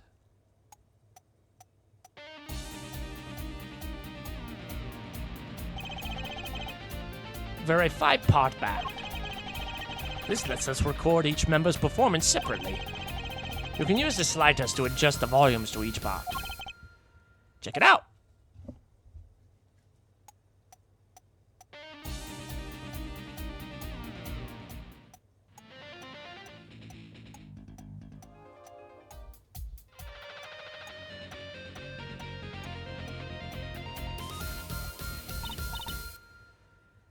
Wow, neat! So, could you say hear only the drum part? Of course! That's how we'll be finding the criminal guilty of missing his cue tonight. I'm more concerned with the other criminal, the one who kills people. Oh, that was me. The one who kills people. You want help on the case? Then help me with mine.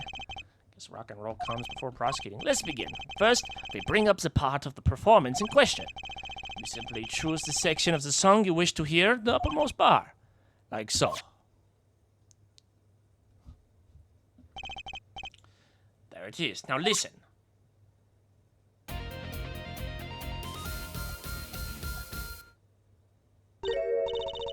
Was something wrong? You couldn't hear it? Listen again closely.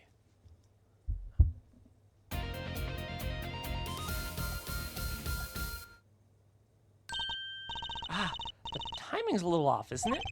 You see? There! Right there in the important part. And even an amateur can hear it. An amateur with a mixing board, maybe. You're missing the point. They'll never stamp out crime until we're perfect. Perfect! Here he goes again. Right.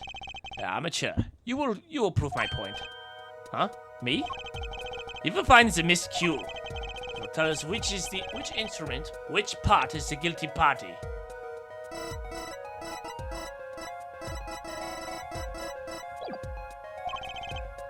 But how? Did I not just explain it? Use the sliders with W and S to adjust the volume for each part. Then you will find the part. Then you will find the part that hopelessly bungles with the cue A and D. You will find it with your untrained amateur ears. Nothing to do but try, Apollo. I guess. I'll admit, this looks kind of fun. First, a quick review. W and S to adjust the part volume. Jump to another section with Q and E. And then use A and D to switch parts, right? Got it. Once you found the guilty party, press R to point it out. Time to rock.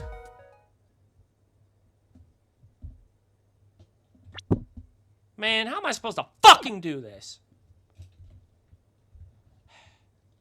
Q.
Wait. There was this one. Hold up. This part is off. Which is that?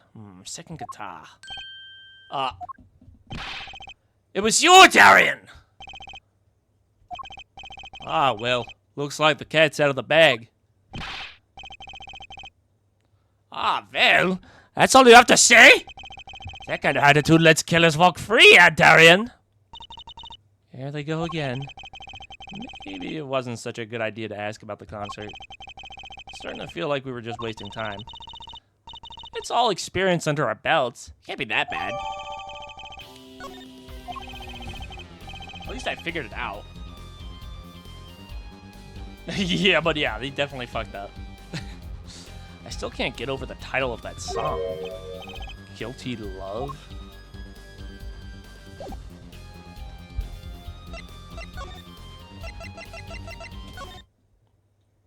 Oh, can I just play this anytime I want?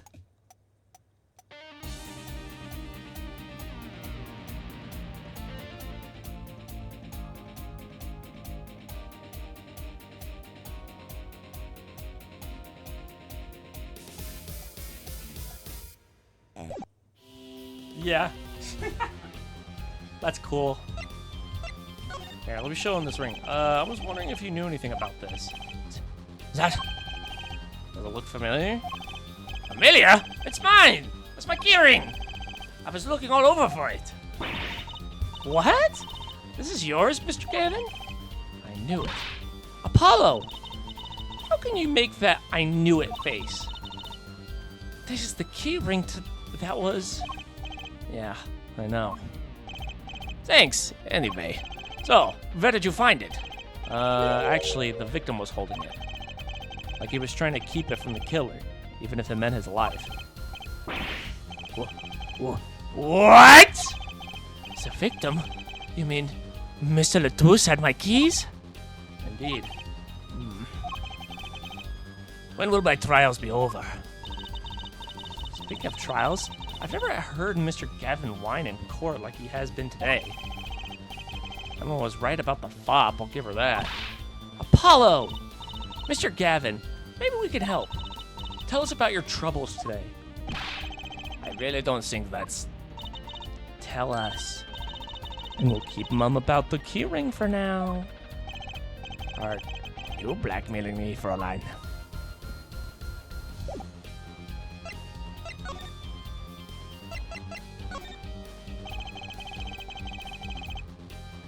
You were saying something about your motorcycle not starting?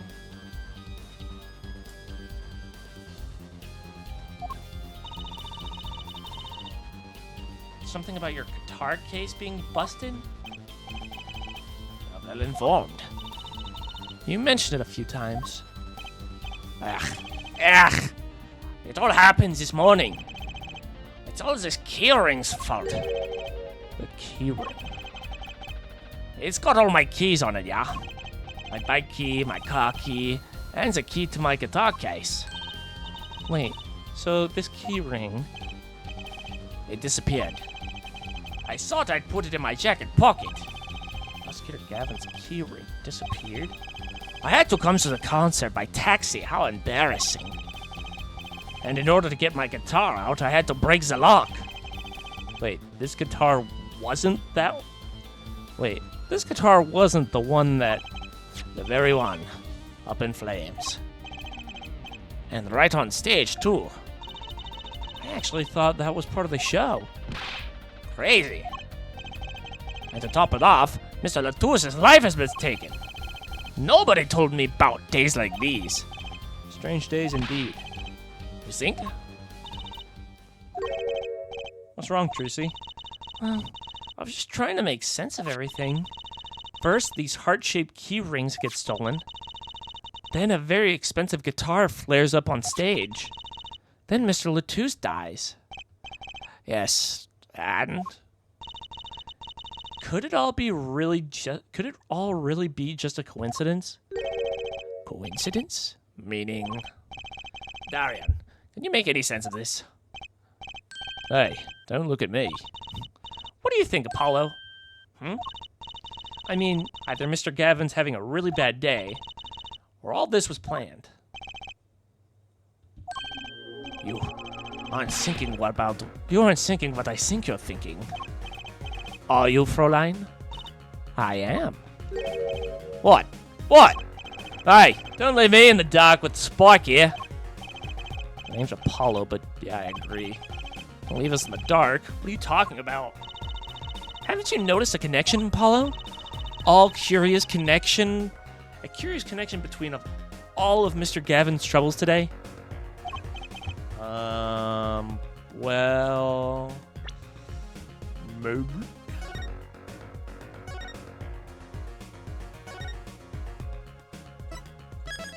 The serenade.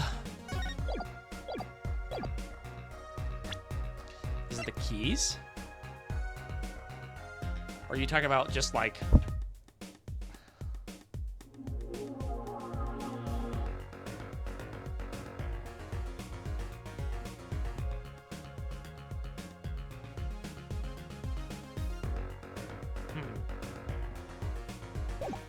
I mean, besides the fact that they all involve him, you know, something was bugging me too. That keyring, and the guitar, and the body. Slow down there, Polly. You look a wee bit dizzy. He's bluffing. He hasn't figured it out. Fess up. If you're a man, you're as clueless as I am. Huh? No, give our forehead a chance. Let's see our evidence of this connection. Shall we?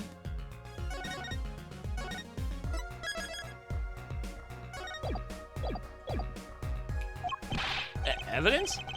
I better think of something pronto. Come on, let's see it. What's the connection between all of Mr. Gavin's troubles?